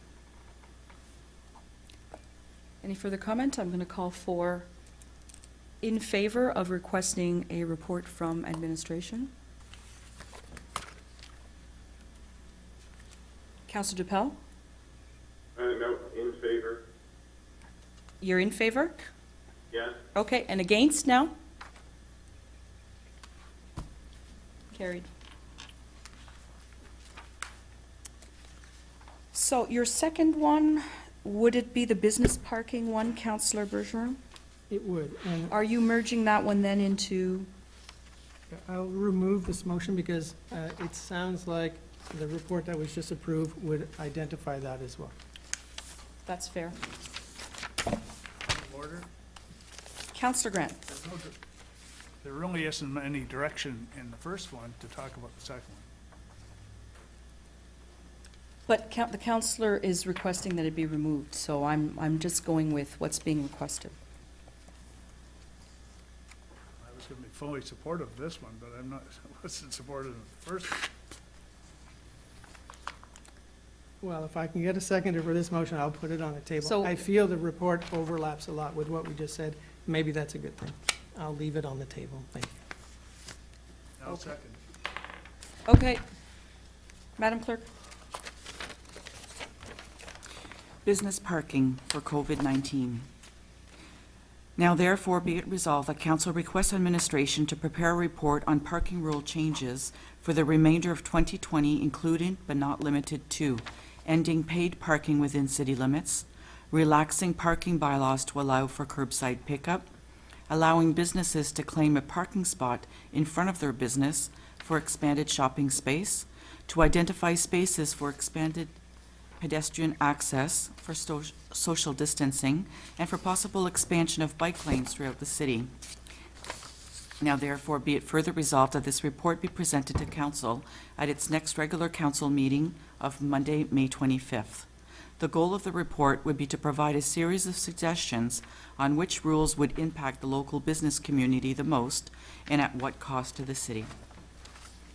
So that was moved by Councillor Bergeron, seconded by Councillor Grant. Any discussion? Councillor Ibar? Thank you, Madam Mayor.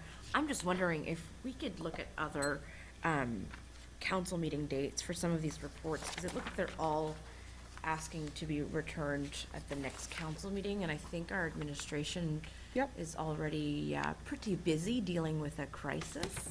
And I know this is all related to said crisis, but if we can look at maybe pushing this back by another meeting or two, I'd be in support of these, more so if we allow administration more time to provide us with a more thorough report.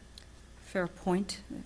It sort of adds to the comments I made earlier.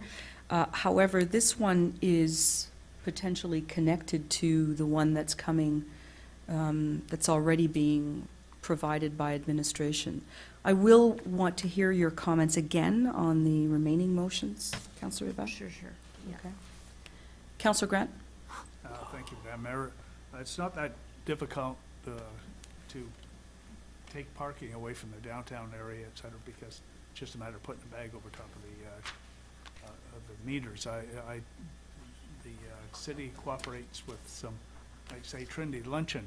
They do that, and it takes 2 minutes to do that. So that's not a major issue with that. I don't know where there would be a lot of work involved in for administration to put this together. I think it'd be easier than putting the other one together, because we're basically pretty well in control of all these items, the city is.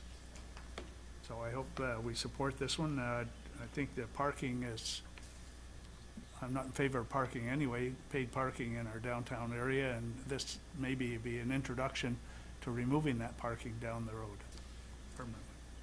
Thank you. Councillor Hollingsworth? One question I think I know the answer to, but I'll make sure I know the answer. Currently, are we enforcing parking restrictions aside from like extenuating circumstances? But essentially, we don't have people going around issuing tickets for parking violations currently, right? Madam CAO. Through you, Madam Mayor, we are not enforcing parking regulations with respect to paying for parking, but we are enforcing parking restrictions if you're blocking a lane, blocking a fire hydrant, those types of items. I would think that would be something we would do no matter what the circumstances are. I mean, a fire hydrant, fire lanes, they're all pretty, like, they're sort of supersede anything else. So I don't really see, in terms of this report at least, why a timeline of next meeting would be that big a deal. As Councillor Grant already alluded to, we're sort of almost already doing it right now. It's just a matter of saying, this is what we're currently doing. Here are the consequences of that. Do you want to keep doing it later on if restrictions change? Or so, I mean, I'll let the admin come up with it. I think, as I said before, Your Worship, we need to do whatever we can to try to help some of these, especially the smaller businesses. If this can help them, why not pursue it? So I'll support the motion. Councillor Elaine McDonald? Thank you, Madam Mayor. It seems to me that based on what Mr. Boileau told us is already happening in the Economic Development Department and in connection with traffic, that we're on top of a very fluid situation here.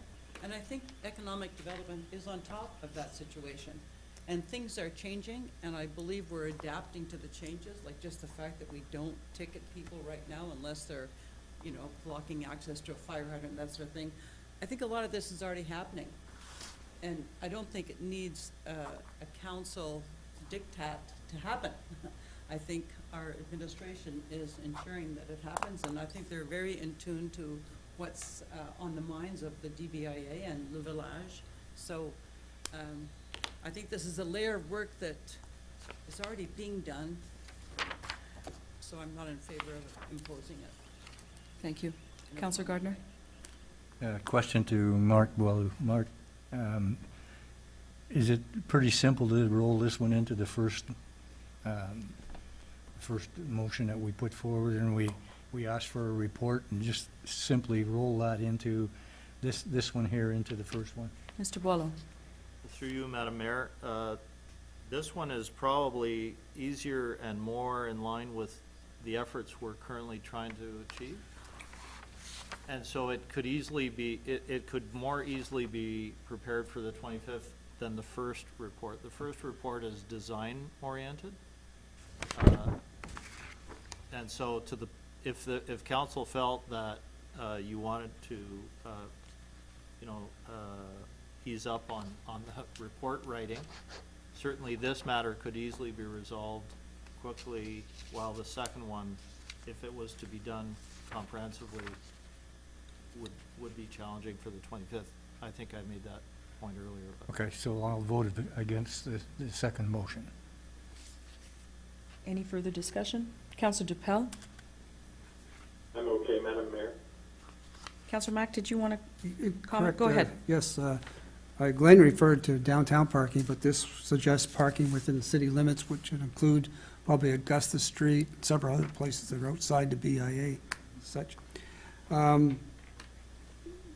Just dust off the report Stephen Alexander gave to council about 10 years ago on eliminating parking downtown, and it was supposed to be a 3-month project, or a temporary phase-in, give it a shot, and for some reason it was faded away, but BIA was certainly in favor of doing away with paid parking, on-street parking. So this is one thing I would suspect the BIA is ready to say, yeah, we've already suggested that. Go ahead and act on it. Thank you. Any further comments? I will, before I turn to Councillor Bergeron to wrap up, I will just make comments. I agree with you, Councillor McDonald. I think administration has been ahead on this. However, I don't tend to vote against requesting reports.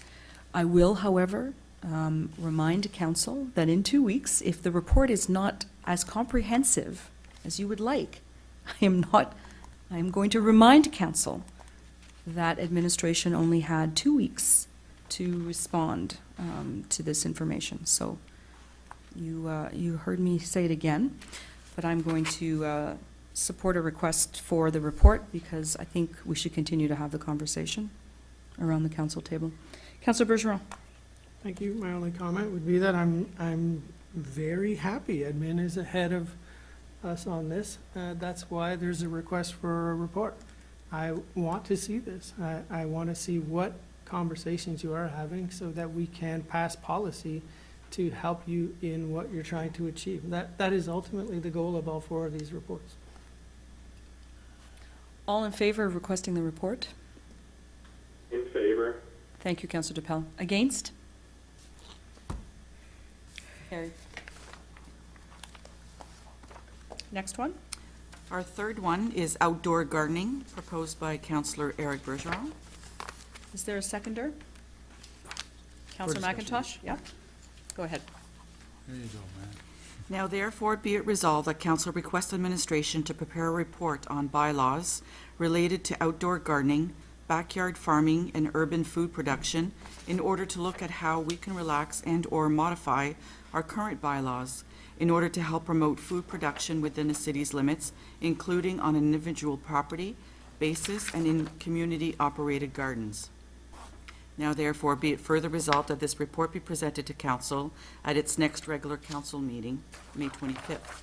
The goal of the report would be to have a series of suggestions on how the council can endorse local food production on private property, identify where urban community gardens could exist, and rough cost of operating such expanded gardens.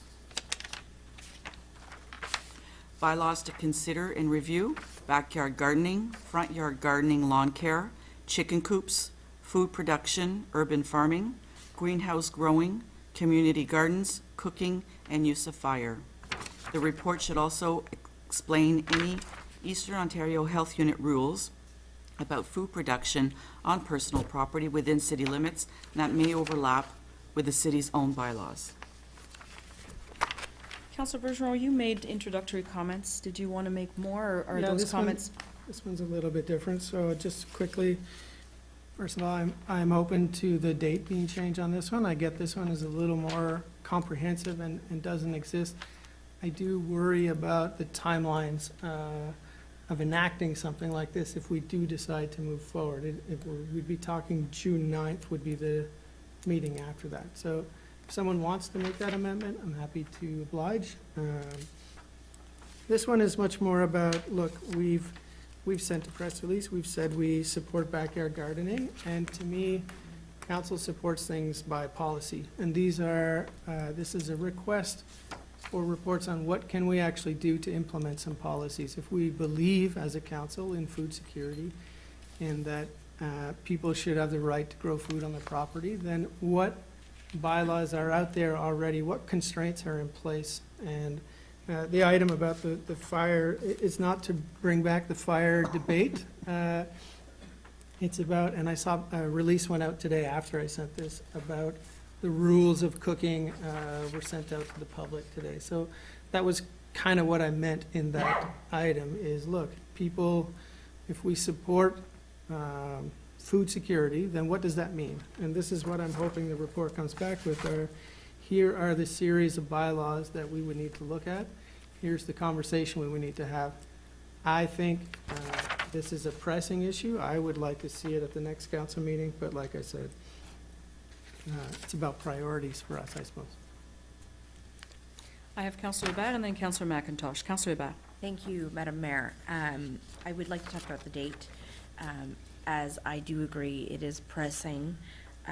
I do believe it is critical that this report comes back well done and detailed. And so I would rather see this come back at a later date with more information for us and potentially an action plan. And so I would like to see this come back either on June 8th or even further, because this deserves, a month's attention. Food insecurity is a concern for the residents of Cornwall without a crisis. And now we're living in really uneasy times, and food insecurity is growing amongst different demographics. And so we need to look at really creative ways to help our residents. The community of Akwesasne is really ahead of the game. As soon as COVID-19 was starting and we went into isolation, they immediately started delivering food hampers to their most vulnerable populations. Week two of isolations, they were not even waiting for those vulnerable folks to request hampers. They were delivering food to seniors, to low-income families, to those who needed it the most. But within just a few weeks, they started talking about what's the next steps, what do we do next? And they have now approved almost 400 garden beds to be built and provided to residents who qualify. And so those are then paid by Mohawk Council of Akwesasne. And so there's a process to then qualify for these beds. It was originally 200, but the demand was so huge that they've increased it. They've nearly doubled it. And so these beds are being built, the soil is being provided, the plants are being provided, the instructions on how to maintain a garden is being provided. These are skills that will last a lifetime and can be taught to different generations. And so they are teaching folks to garden in a crisis and to provide food for themselves. And so, yes, it's something that they can do during a crisis, but will, like I said, last a lifetime. So they are 100% ahead of the game here, and I know that's never something that we could afford to provide 400 raised garden beds for our residents, but we'd love to take a hint from what they're doing and at least see a really well-crafted report in what are the things we can encourage our own residents to do, like front yard gardening and whatnot. Not myself, because I kill everything, but everybody else can do it. Did you want to make an amendment then to the date? Yes. So I'm not sure, I guess, which department would this be going to? Madam CAO, I'll ask Madam CAO. Thank you, Madam Mayor. The report is going to require a little bit of work from multiple areas because it's going to engage in planning, bylaw, property, zoning. We would want to certainly include our landscape area, our parks people that would be familiar with some of this. So we could aim for the first meeting in June. Okay. There's no way we could have this done for, No. right, because, as I said, like, we say a council meeting is 2 weeks away, but really, those reports are finalized within a week from now. Okay. So what are you proposing as an amendment, Councillor? So I would propose May 8th, but I would sure Sorry, hope. June 8th? Or, sorry, June 8th, yes, June 8th. But I would sure hope that if administration would require more time, that maybe they would come to us at the next meeting, maybe at the unfinished business listing, if they realize that this is a bigger report than expected, that they can bring it up then, and we could extend. Thank you. If that's. I always expect administration to come back to Okay. us and tell us if a report timeline is impossible. Okay, great. Always. Also, I try planting every year. I try. Doesn't always work. So the amendment is being proposed. Councillor Grant, did you raise your hand to second it? No. Okay. Is there a seconder for the amendment? Councillor Bennett. We debate the amendment, or debate the amendment first and then the entire motion. So the amendment, so that would be to change it to June 8th as a date. Councillor McIntosh.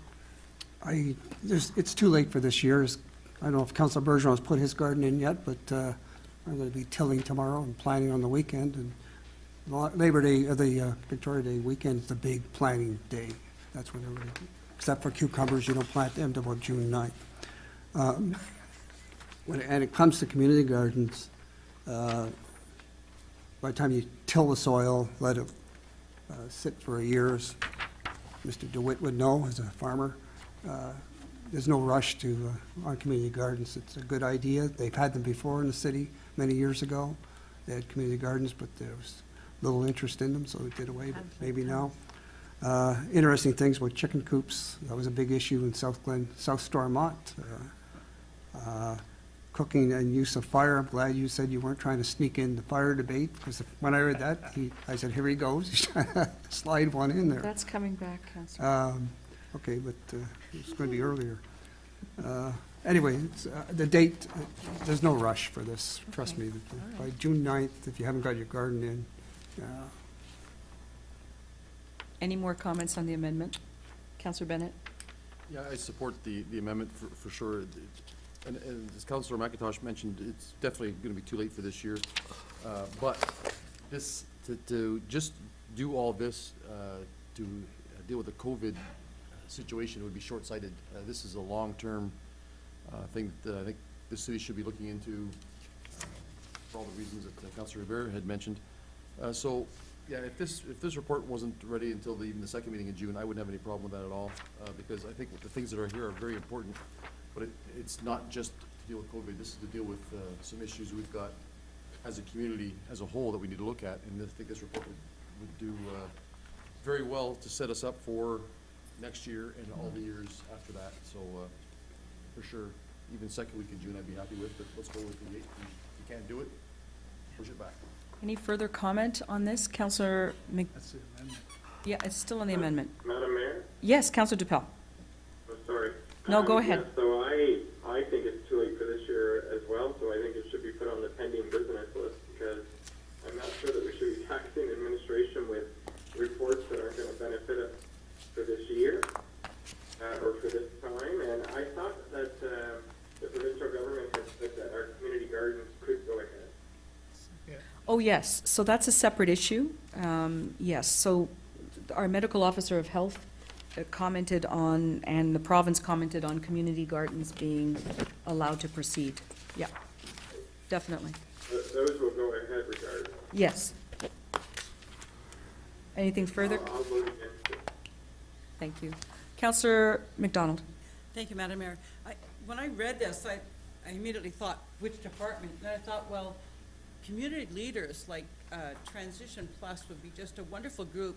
So I agree it's too late for this year for us to do this, but maybe even at our next council meeting or soon, let's give them some airtime, because my experience at community gardens has been they don't start here in the council chambers, they start in the community. I know we've already had a discussion about the one in one of our housing complexes, Carmel Housing, we have a community garden, and if Seaway Valley is going to be initiating it, because they were the ones who planned it with our population in the area, we certainly financially support them. So we should somehow encourage the community to do as much of this as possible. But I don't think we can have the debate about chicken coops this year and have the chicken hatching eggs by July, like, too late. Thank you. Councillor Ibal, did you want to? Yeah, Wrap wrap up up? on the amendment. Yeah, I completely recognize this is not to, I guess, react to COVID. There's no way that this would support anything this year. I've already planted my soon-to-be failed beans and spinach. So, you know, I would even be fine seeing this come back later in June or even into July and have something for next year. But let's just start with a date now. So I'm happy with that. And I understand that community gardens are initiated by the community, but there needs to be municipal policy around it to allow it, and possibly policy around providing land to these agencies and nonprofits that want to initiate these. Plenty of existing community gardens. Councillor McIntosh, there are plenty already in the community. I'm not sure if you're aware of them. You mentioned that earlier. I'm not sure if you're. Councillor You know that Ibal? there's about a handful already at least. So, anywho, wrapping up. So, yeah, happy to see this delayed. Okay. So the motion is it's the amendment that we're voting on. So all in favor of the amendment? Can I have it read, please? Yes. Go ahead, Madam Clerk. Yeah, now therefore be it resolved that this report be presented to council at its regular council meeting, first meeting in June. So just on the amendment. So just the wording has been replaced. All in favor? Again? Okay. Against? Yes, again. Did you get that, Madam Clerk? Okay.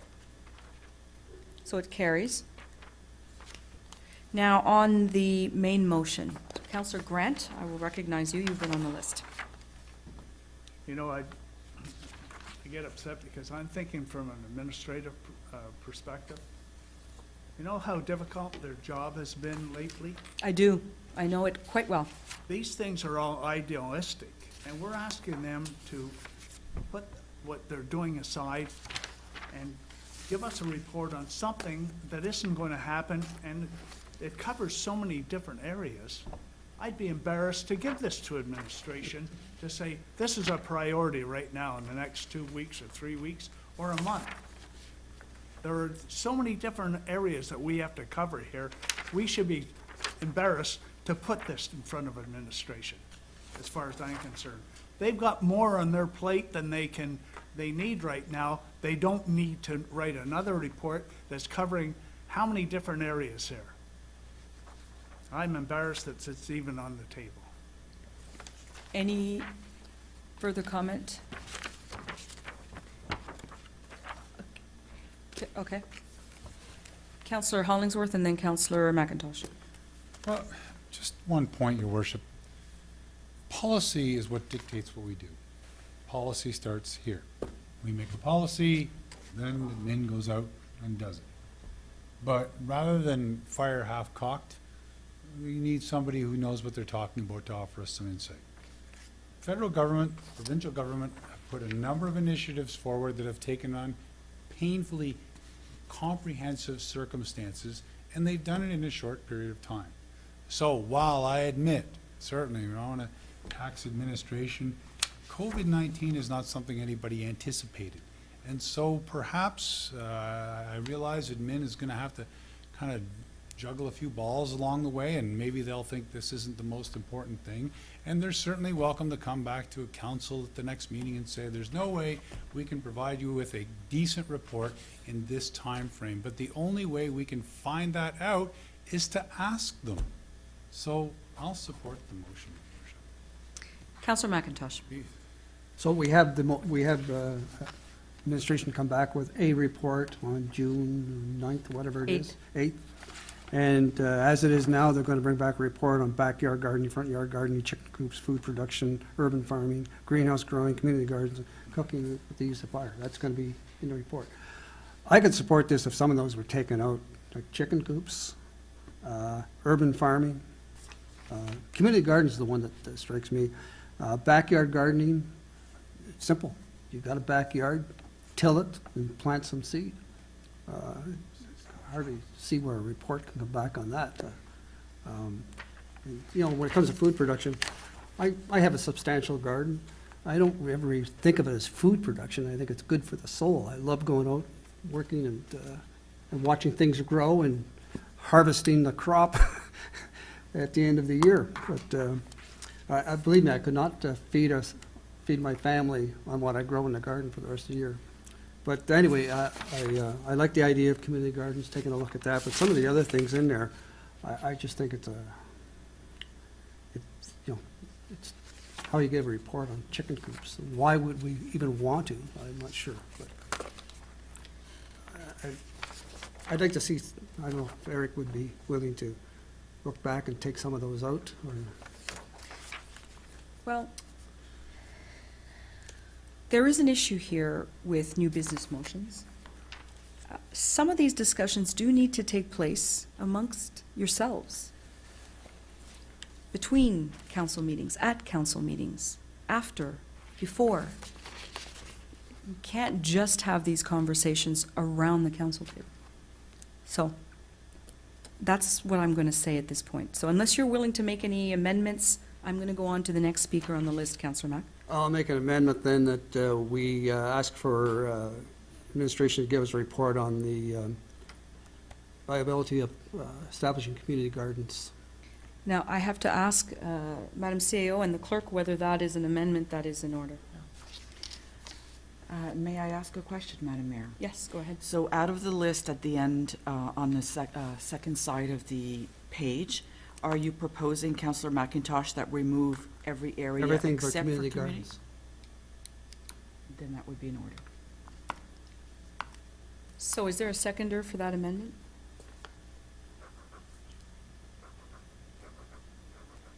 Seeing none, we continue discussion on the main motion. Councillor Hébert, and then I thought I saw Councillor McDonald?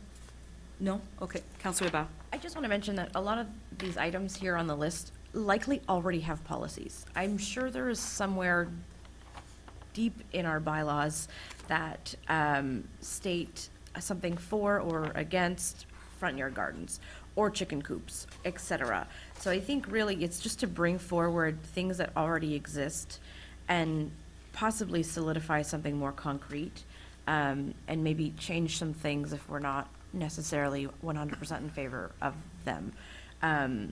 And I think one of the things that would likely, I would see, not necessarily removed from here, but that wouldn't necessarily fit here is community gardens, because it is usually led by communities, not necessarily municipalities. So I'm looking to see policies around all of these things, and then maybe how the city can support existing community gardens and encourage community agencies to expand those community gardens or provide property to continue community gardens, because the city doesn't have the staff capacity to create new community gardens. There's already existing agencies that can do that, but the city has property. So that could be something to throw in there. But a lot of this already exists, it's just to put it in one document, I think. Maybe I'm wrong. Any further comment? Councillor Bergeron, are you going to want to wrap up? Sure. Oh, sorry, So- Madam Mayor. Oh, Councillor DePel, sorry, I apologize to you. Go ahead. No, that's okay. I just wanted to know, how many community gardens do we currently have? Is it 2? No. Madam CAO? I don't know for sure. Mr. Boileau? Mr. Boileau? I am aware of 2 community gardens that are on city property, and one is on Brookdale Avenue and the other is near the French Monument. I also understand that there's I think a tiny garden at the library. Is that? There's a tiny forest. Tiny forest, Planted yeah. at the library. Oh, There- and we also have the work that's down at the band shell, the edible gardens. Yes. It's the edible. Yeah. Those are, So regardless, those initiatives are going to continue without this report, without any kind of feedback from administration. That's correct. Yes, Councillor DePel.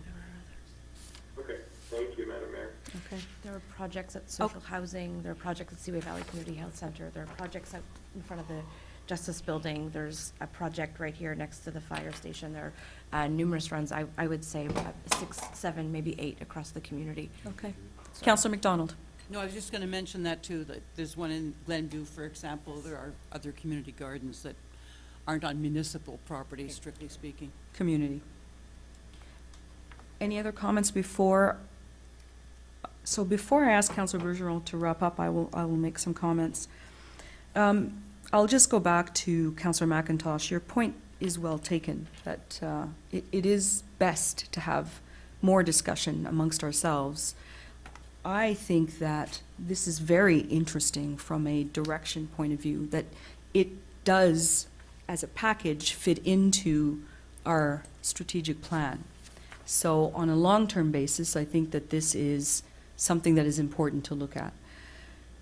To Councillor Grant's point, yes, this is work for administration, work at a critical time.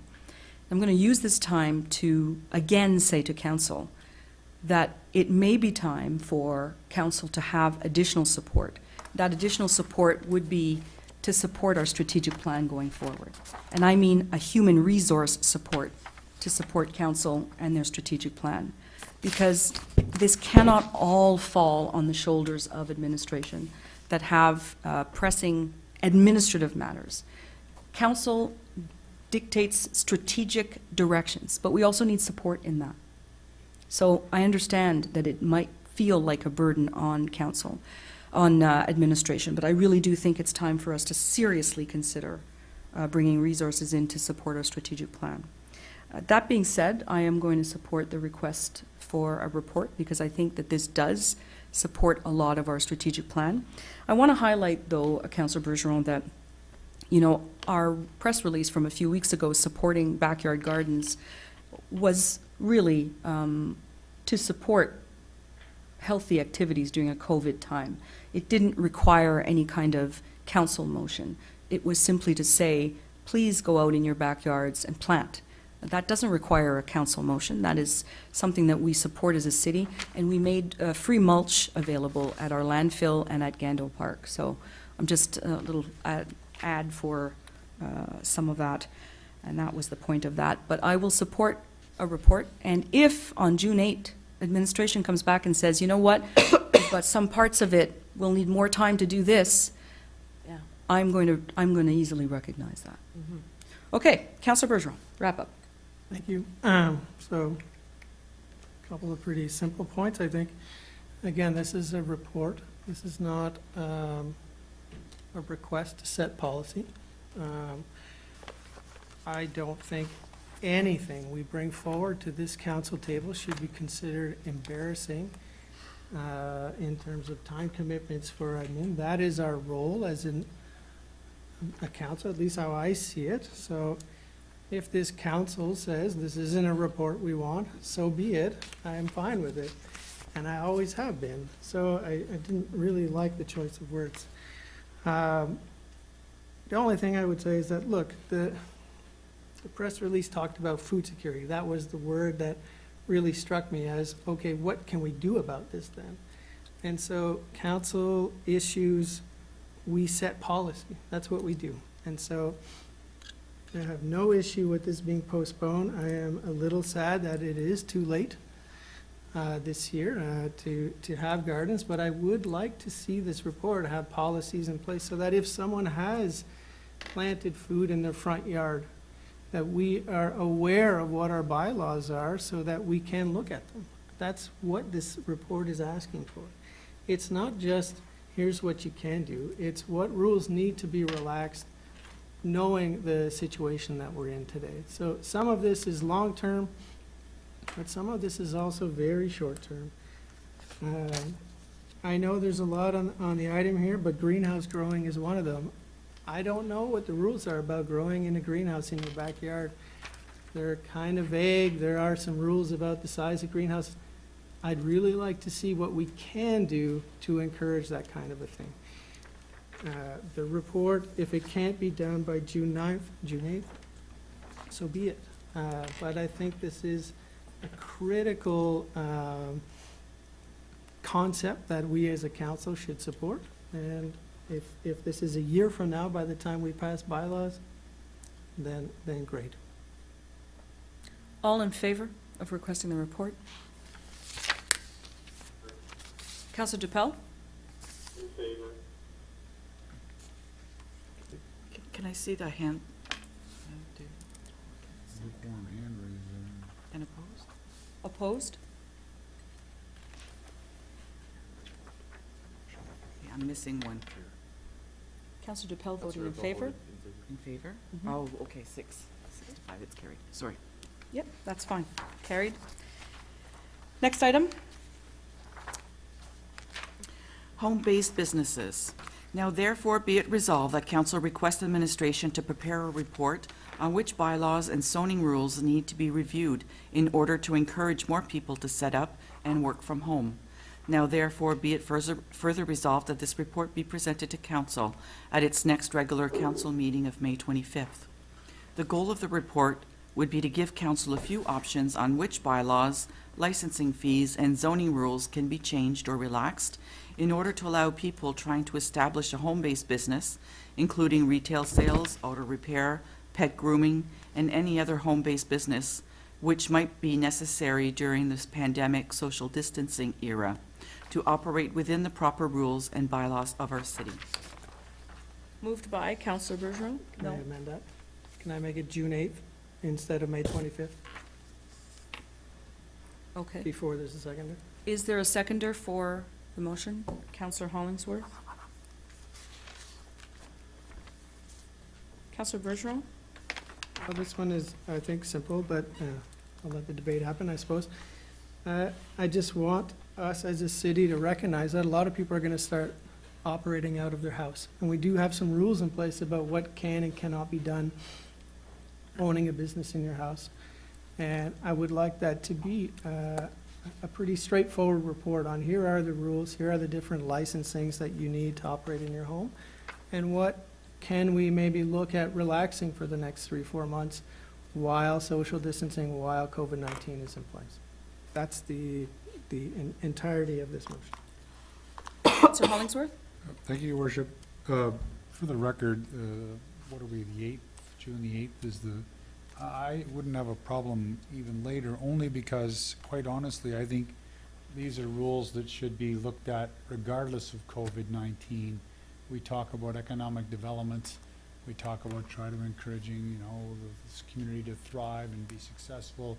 And the point being that if there were rules that we have in place now, that we could technically not really have, and the community wouldn't see any long-term adverse effects, that this is kind of a review that might need to take place.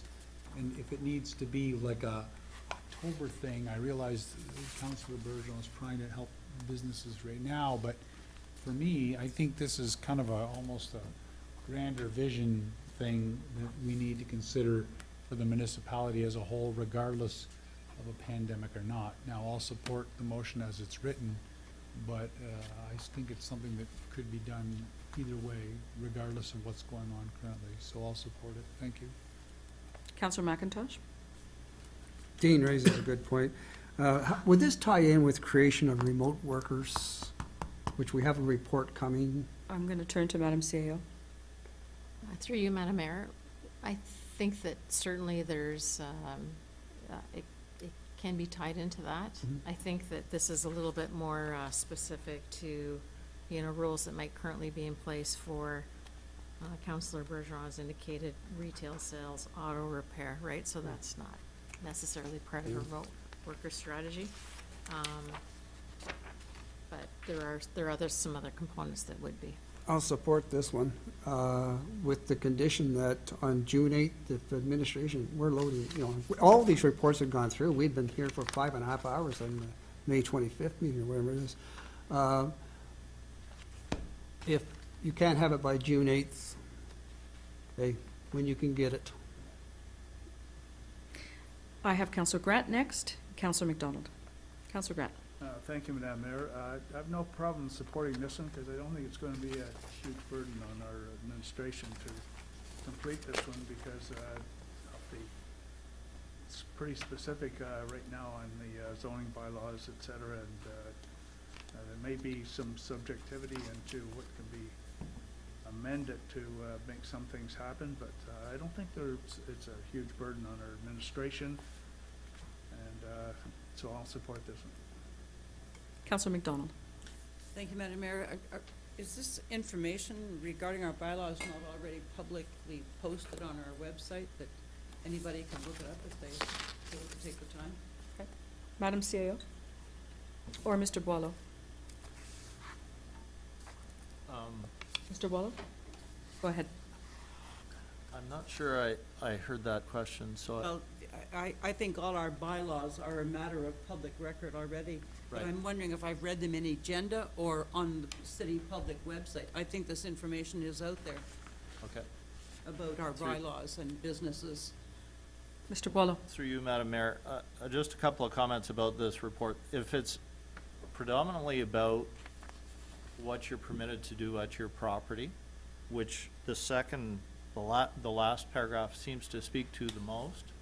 So when we talk about retail sales and auto repair and businesses from home and working from home, that is very much about zoning. I will say that we are currently, as you know, doing a comprehensive review of our zoning bylaw. So this could be something that would be sort of a micro project within that. Anything that occurs here needs to go first to the Planning Advisory Committee and then to council, because it's a zoning amendment that would occur if you were to amend what the zoning bylaw says about home occupations. So this would not just be council, this would be a Planning Advisory Committee and then council. I do also want to say that for the most part, this is a conversation about impact of on a neighborhood. So generally speaking, a good home occupation has very little or no impact on its neighborhood. If it starts to have an impact, that becomes a problem, right? Also, some of the commentary that we've received in the past on this subject is it also can have an impact on your business district.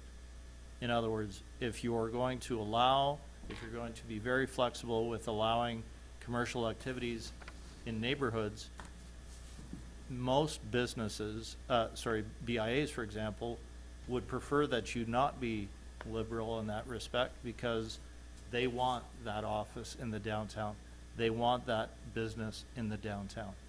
So it sounds like it's just a conversation about home occupations and the impact on the neighborhood, but it actually also has an impact on business districts.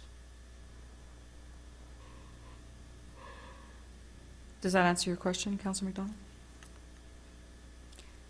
Mr. Boileau, can you comment? Oh, go ahead. Just my question really was, is this something that has to be researched or you simply look for it on the website?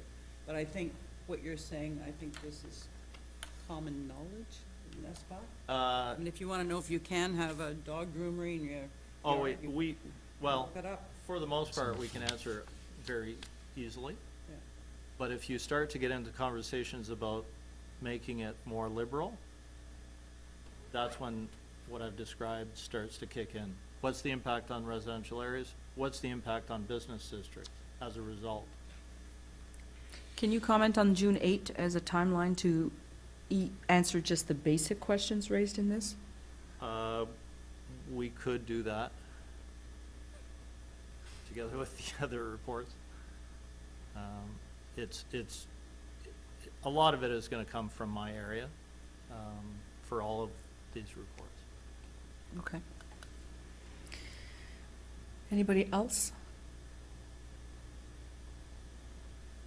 Councillor Dupel? Oh, I'm good, Madam Mayor.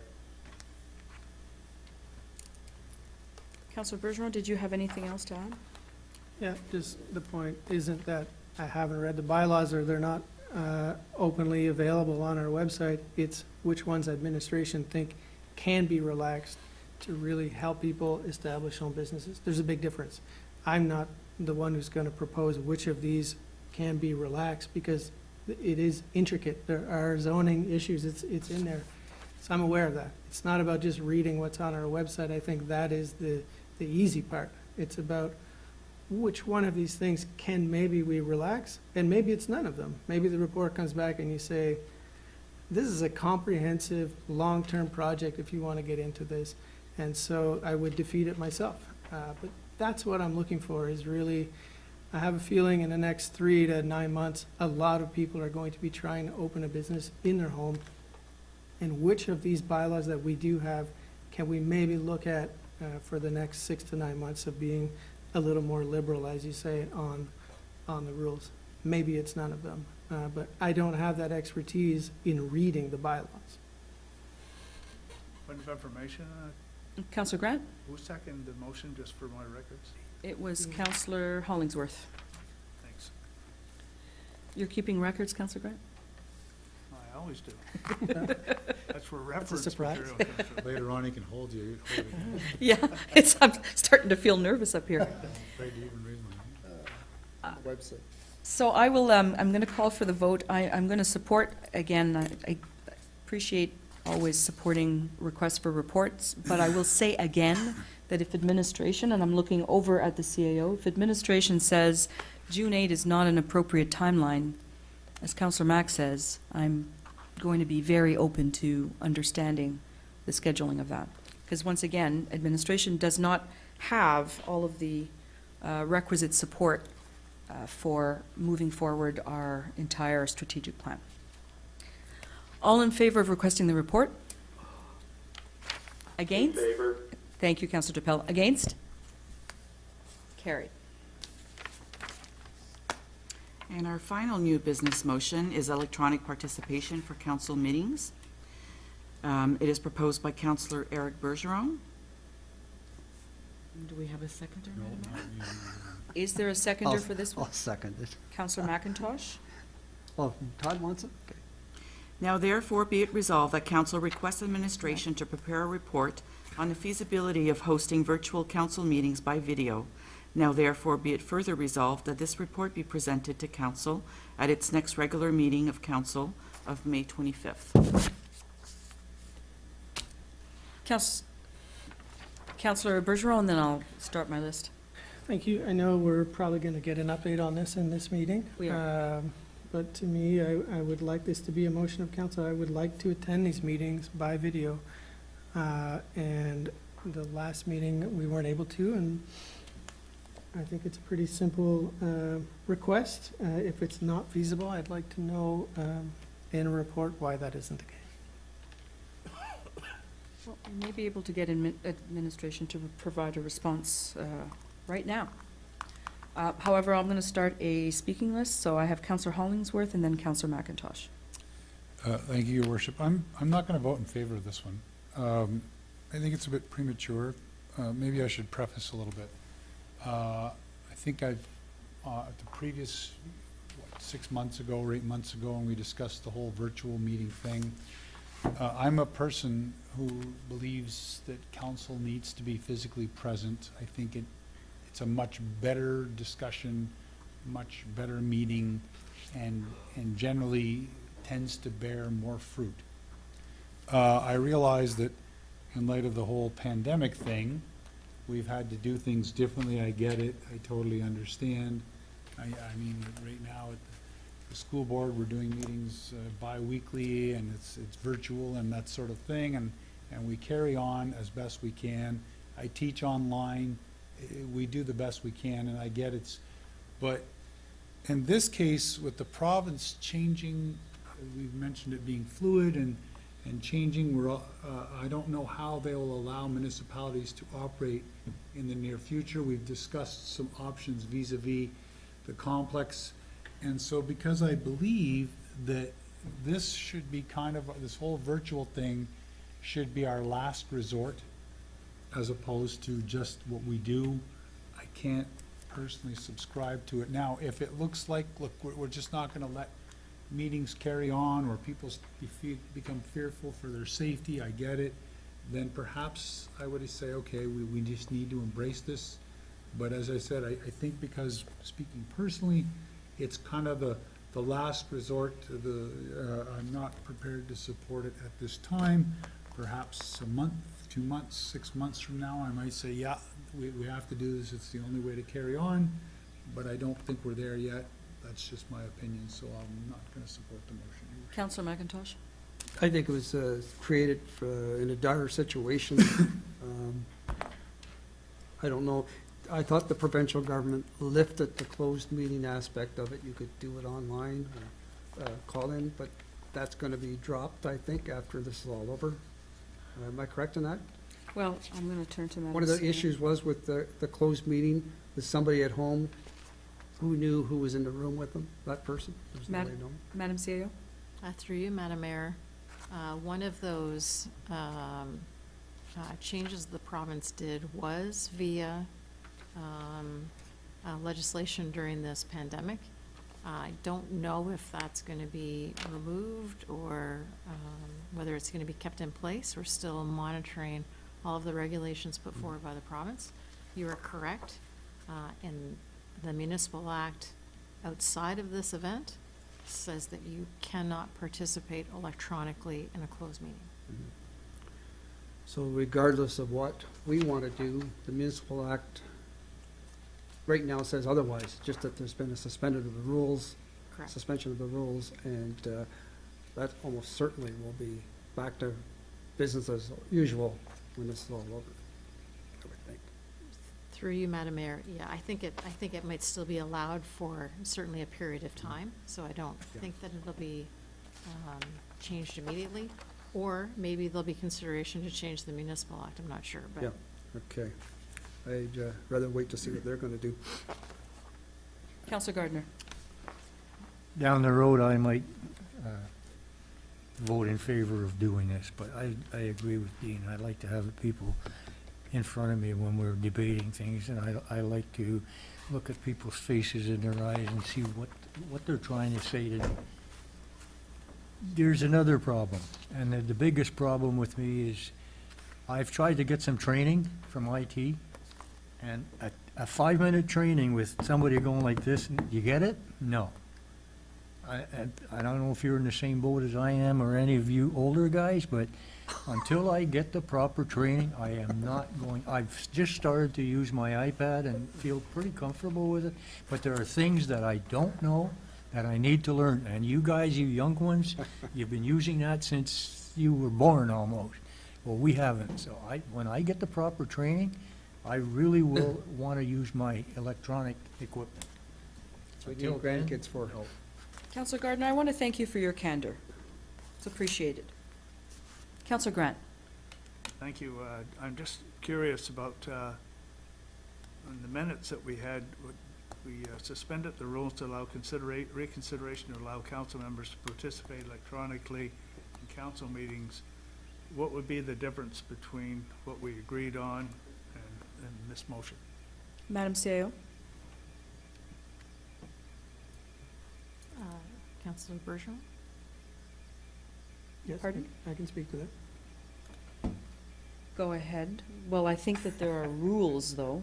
No, Well, I she just said want to know the council. difference, that's all. I don't care who answers the question. Okay. Yeah. Councillor Bergeron? Sorry, the CAO had said my name to speak, so if you're okay Right, with well, it. I would I know. preferred that the CAO address that, but go ahead, Councillor Bergeron. Well, just that we have had electronic council meetings. We have Councillor DePel on the phone. I've attended by phone.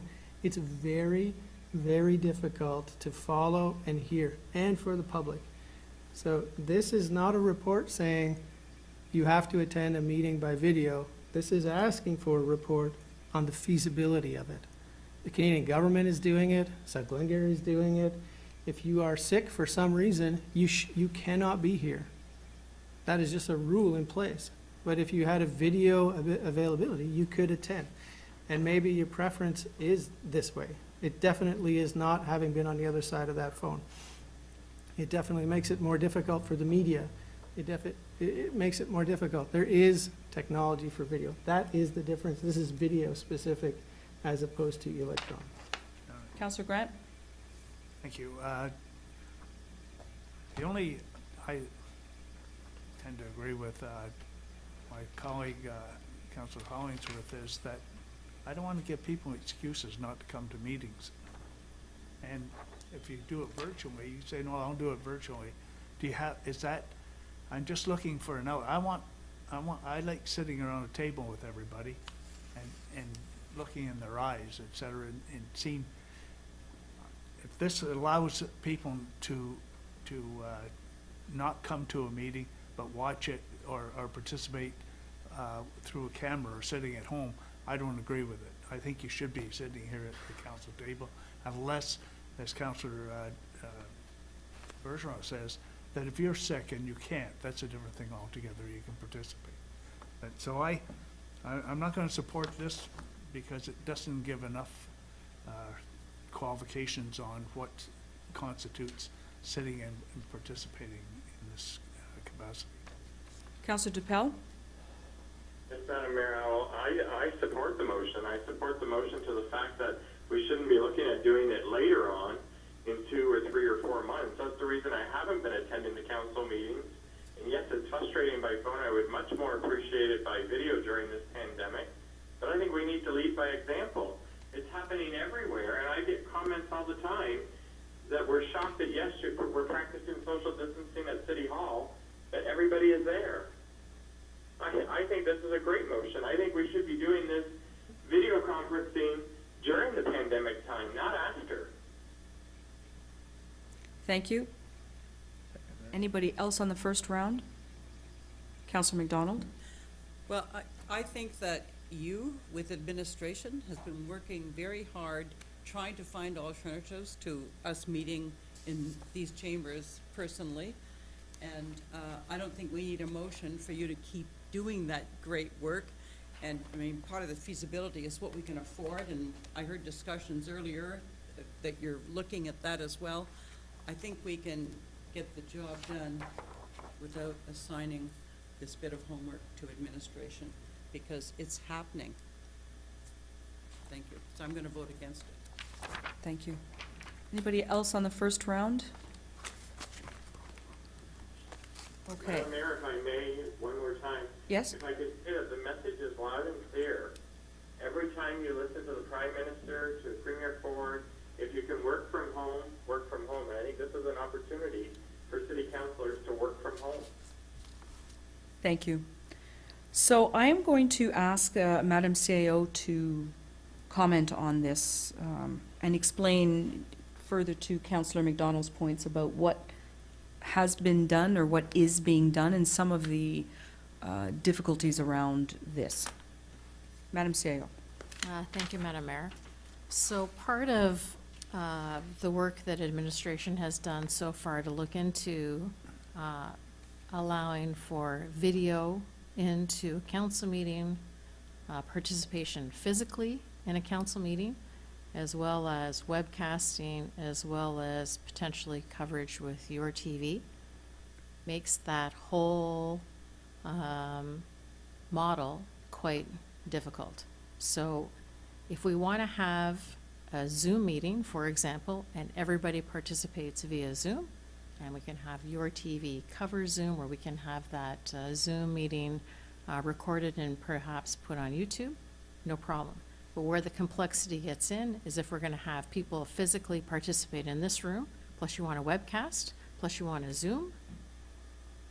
We have had our provider for our eScribe software willing to come here to try and help us with a solution, but it is technically complicated.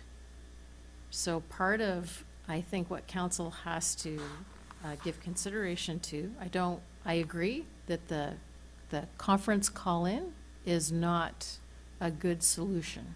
So I will absolutely support that, but I do think that council also needs to consider, what do you want the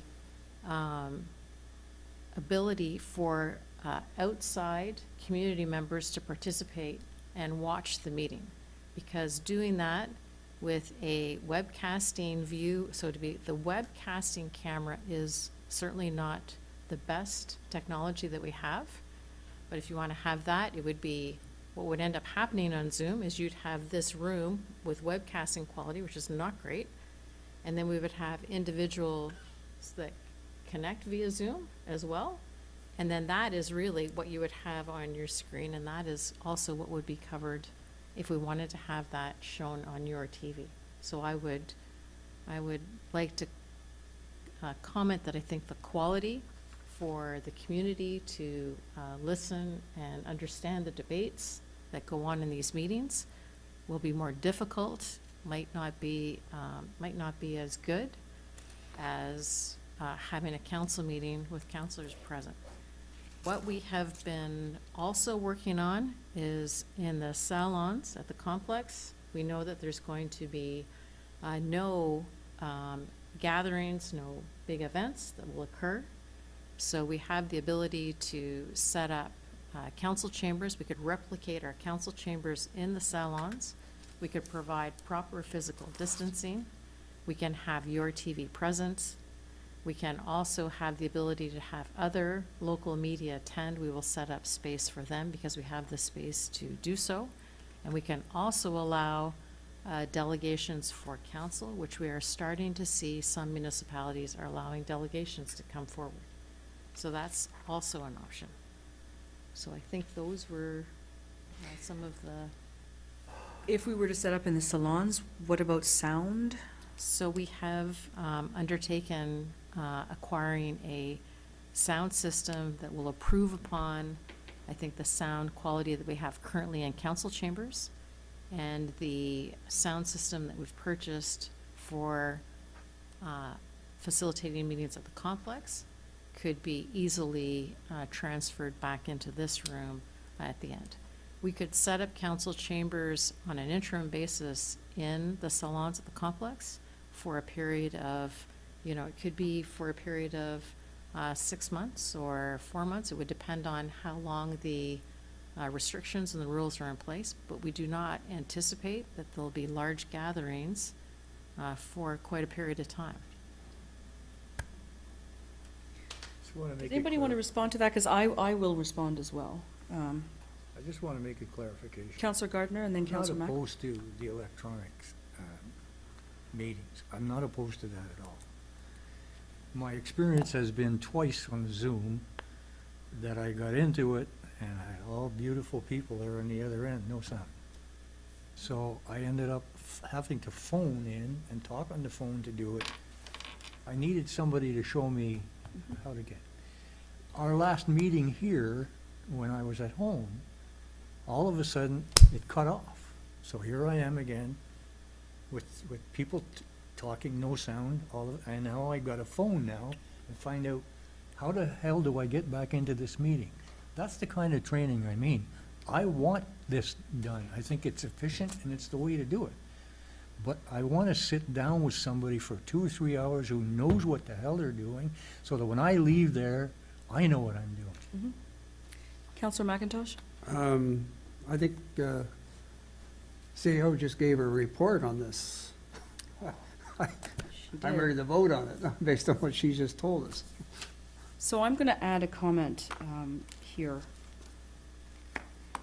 Is it possible, because I can tell you that I have been Zooming left and right, and I have been Facebook Living and Zooming with your TV and the help of Ms. Verhoeven. So that, I understand that that's all working, except that we have this weird hybrid situation where some councillors want to come in. We have a webcast, we have your TV, we have very high standards around the public being able to access our meetings. And I voted for this back when we first talked about this months ago. I wanted us to be doing this electronic participation from an accessibility point of view. If something happened to a councillor, they couldn't get to a meeting, I thought it was important to be able to have different types of participation. So I, like Councillor Gardner, am in full agreement with this.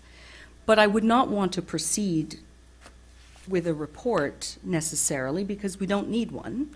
I think we just had a thorough verbal report. I also think that doing that by Monday, May 25th was not likely. However, I would like to see a test done. I mean, could we test the system using Zoom, trying the whole hybrid situation, trying to make sure that we're incorporating proper training so that we see if it works. Because I'd rather test it as opposed to doing it and having it fail, where we have counselors not being able to participate. And that's the line. If we have counselors not able to participate, then it's a no-go. And if it's just one that can't participate, then it's a no-go. Because there are 11 of us here, and we all have a right to participate, and we all have a right to feel comfortable with the process. So I certainly always appreciate a conversation and a report, but I think we just got one from the CAO. And I'm hoping that we can test. I'll ask Madam CFO if that's something that's possible, and whether, maybe turn back to you and see if this council would participate in a test.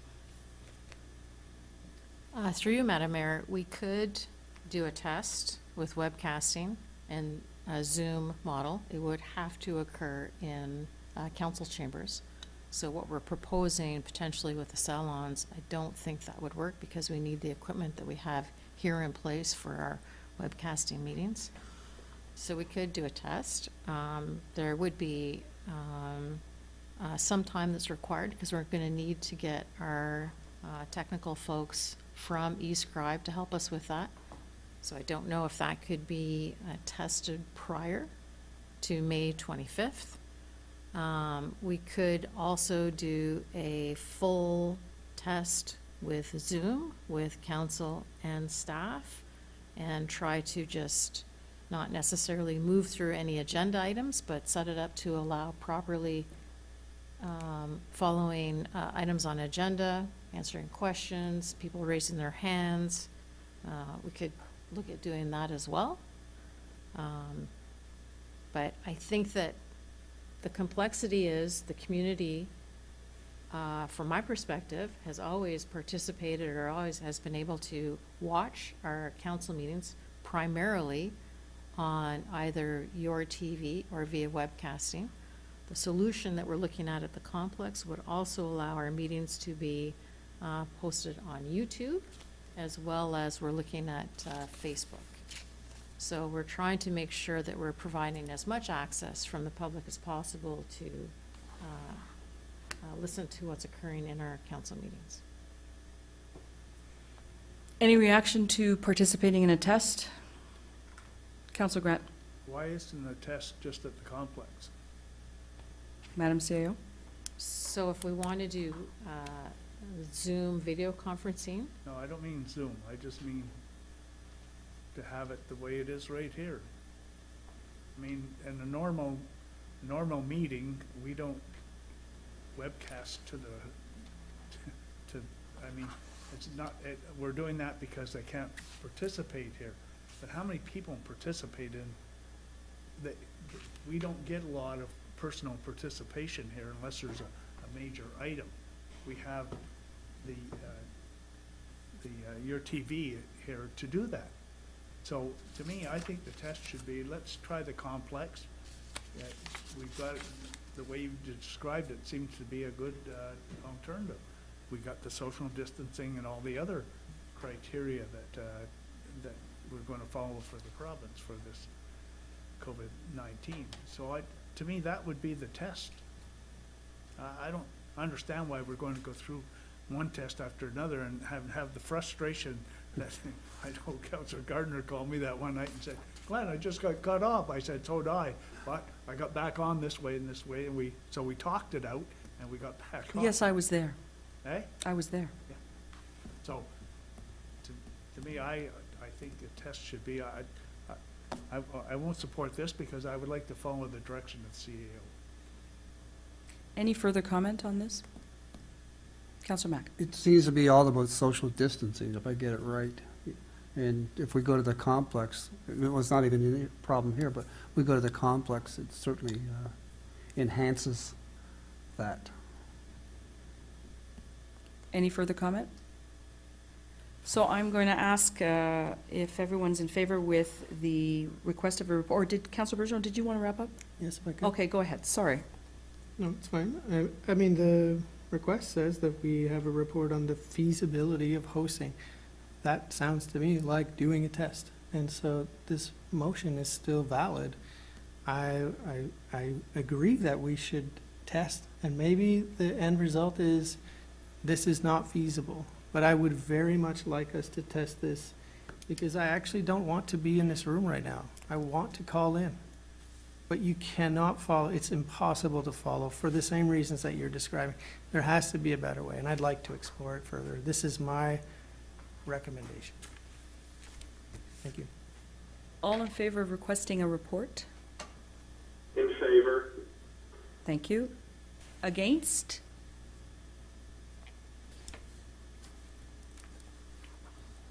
I do still think that administration could look into further testing around that.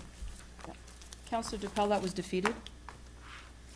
Okay. I do still think administration can look into what next in terms of what happens in the salons and whether there's a testing. An email can go out to council to see if they would participate. Madam Clerk. Moving on to bylaws. So we're going Oh, to, sorry, Madam Mayor. Yep, Councillor DePel. I mean, so for clarification, because as Councillor Bergeron said, it's hard to follow from home, but for Sure. clarification, our city council has voted from doing virtual meetings during this pandemic time. No, I would say that the council defeated this Video. motion to request a report for hosting virtual council meetings by video by Monday, May We're 21st. not gonna get the report, though. We're not going to get the report, but the CAO is going to follow up to see if there can be a test and see if there's enough participation around the council table to host a test. All right. Okay, thank you. Madam Clerk? moving on to bylaws, we are going to be doing going through two different motions. The first one would be for bylaws 2018-110 and bylaws 2020-56 to 64 inclusive, listed on the agenda, are being presented to council for adoption. Moved by Councillor Hébert, seconded by Councillor Bennett. Discussion? All in favor? Carried. Okay. Thank you, Councillor DePel. And the second one is for bylaw 55, Circles Canada contract. Moved by Councillor McDonald, seconded by Councillor Hollingsworth. Any discussion? All in favor? In favor. Thank you. Carried.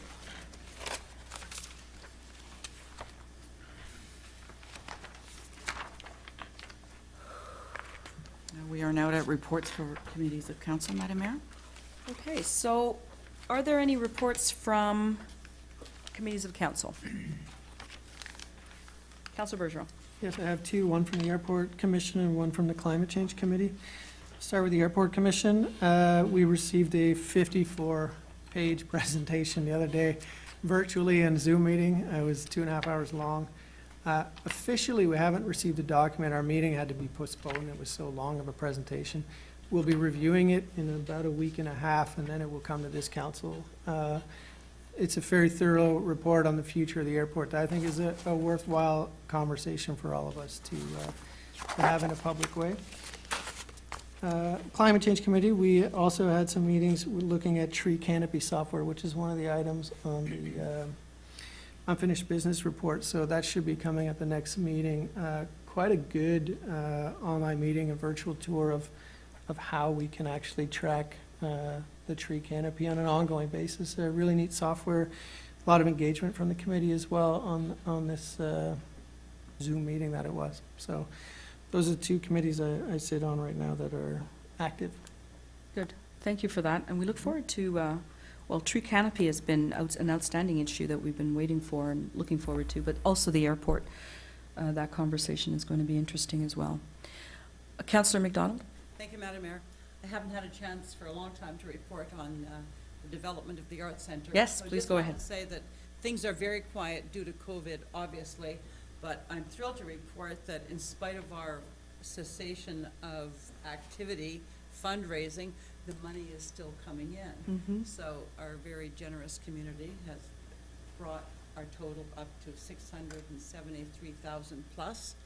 And for that, we're very grateful. And also because this council passed the motion that we would have the architects go ahead, there has been a visit by the architects whom we've engaged. And so there won't be any rapid progress, obviously, because there's no possibility of construction or anything like that. But they have visited and been pleased. Good. Thank you for that, and thank you for reporting that the money is still coming in. It speaks to the importance of the project. I'm going to put Councillor Hébert on the spot because there is a Regional Emergency Response Council as well. Conflict of interest? Yes, well, but we could have a report on what is happening because it is COVID-related and it is an emergency. So if you could, and it also involves the City of Cornwall support as well, and so please go ahead. If you're putting me on the spot, then we'll just disregard the conflict. So the United Way. It's not really a conflict. Well, yeah. I You're helping. Yeah, okay. Yeah. The United Way of SD&G has initiated the Regional Emergency Response Council with the Social Development Council of Cornwall and Area. So we co-chair this council. It is a council of 20-plus organizations. We tried to reach out to folks that represent all of the service sectors across our community, from food banks to senior services to youth services, mental health services, and we meet on a weekly basis to try to address the biggest concerns and issues of our community during COVID-19 that aren't necessarily the virus themselves, more so the social concerns of our community. There's a lot of backlash, of course. And so we meet on a regular basis to see what we can do as a joint effort, a collaboration, but also to use some of the funding that has come from the federal government through the United Way to address these concerns. So there's two pockets of funding that we are using right now. The Local Love in a Global Crisis, which is mainly federal funding. And then there's a local fundraising initiative called the Local COVID Relief Fund. So through those two fundraising efforts, we have done multiple projects. We fund multiple projects through gift cards for families, grocery store gift cards for families in partnership with the school boards. We've worked with Akwesasne in supporting some of these garden beds I mentioned earlier, supporting one of their senior homes and some of the projects that they're doing, supporting mental health services and communications, and so on and so on. There's a lot of other things, but one of the biggest things that we have identified as an issue in our community is food insecurity. So as I mentioned earlier, food insecurity is always an issue, but with lack of access to grocery stores for so many folks, it has been a growing concern. So there are quite a few folks in our community who should not be going out of their homes, mainly seniors, people with immune deficiencies, potentially, single parents without transportation. So there's a lot of folks who do not have access to those, to groceries or, those kinds of things. So through some funding, which, we'll announce through a press release, hopefully tomorrow, we are in partnership with the city. Thank you very much to everybody who's been very supportive. We have had lots and lots of food delivered to the Benson Center today, and starting tomorrow, we'll be packaging 1,500 hampers of groceries and then delivering them out to mainly seniors across SDG. So we have locations in every lower tier municipality that will be receiving those hampers and then delivering them to their clients and to those who are requesting them, and then across the city of Cornwall. So 1,500 hampers ideally being delivered by early next week. If anyone is interested in receiving one of these hampers, all they have to do is call 211. So starting 3 o'clock on Tuesday, so let's say Wednesday morning, if you or someone is concerned about their food insecurity, they just call 211. State where they are located, and their food concerns. And 2-in-1 will take down their information and refer them to a local centralized referral food system that we've put in place. So all food-related referrals will be coming to a local agency, and we'll be screening those and then doing those proper referrals, and for food banks, for Meals on Wheels, for these hampers, for grocery delivery services, for everything food related. And that's another initiative that was started through the Regional Emergency Response Council. As we've noticed, food is a big issue, food insecurity is an issue, so we really wanted to make sure that those referrals were going to the proper service. So that is, again, for the region, and starting, we'll say, Wednesday morning. But those hampers are starting to be built tomorrow and delivered by Wednesday, and will be an ongoing effort into next week. Thank you.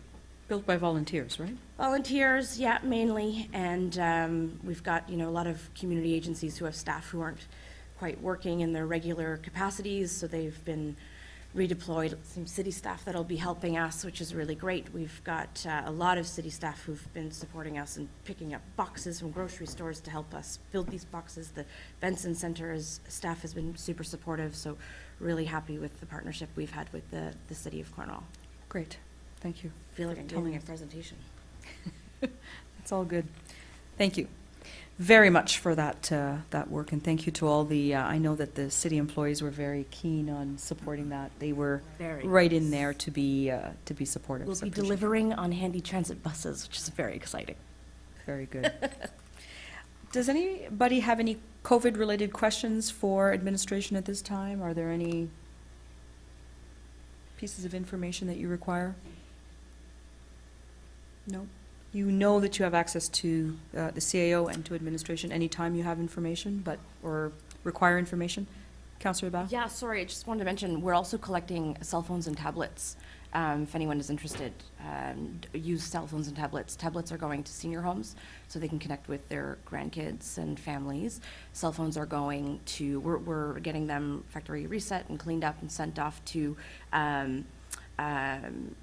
clients who need mental health supports over the phone but don't have them. So we're quite surprised about the amount of folks who don't have cell phones but need therapy, counseling services, but don't have access to that. So if anyone you know or you have extra tablets or cell phones laying around that still have a bit of life in them, please reach out to me through the Social Development Council, 613-930-0211. Gabe, put that on the screen, thank you.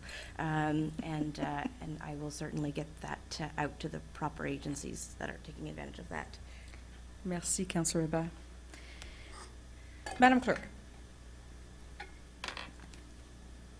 We have no notices of motion this evening. Moving on to the pending listing. The action recommended is that council receive the unfinished business listing for May 11th. Moved by May I Oh. speak to that? Councillor Gardner? You're suggesting there's no burn ban on that, things to do down the road. Is that what you're? There is no such No. item on the unfinished business listing. So why not, can I ask? There is no motion of There's no council motion. on that issue. Next week. Right. Hey, thank you. Okay. We need a motion. Councillor McIntosh and Councillor Hollingsworth for the unfinished business listing. Is that it, Madam Clerk? All in favor? In favor. Thank you, Councillor DePaul. Carried. And the confirming bylaw, bylaw 2020-65, being a bylaw to confirm the proceedings of the council of the City of Cornwall at its meeting held on Monday, May 11th, is being presented to council for adoption. Moved by Councillor Bennett, seconded by Councillor Gardner. All in favor? In favor. Carried. And our next meeting is Monday, May 25th. Thank you. Motion to adjourn. Councillor Hébert, Councillor Bennett, all in favor? Favor. Carried. Thank you, Councillor DePaul. You're welcome. Good night. Thank you, everyone. Good night. Merci. Bonsoir.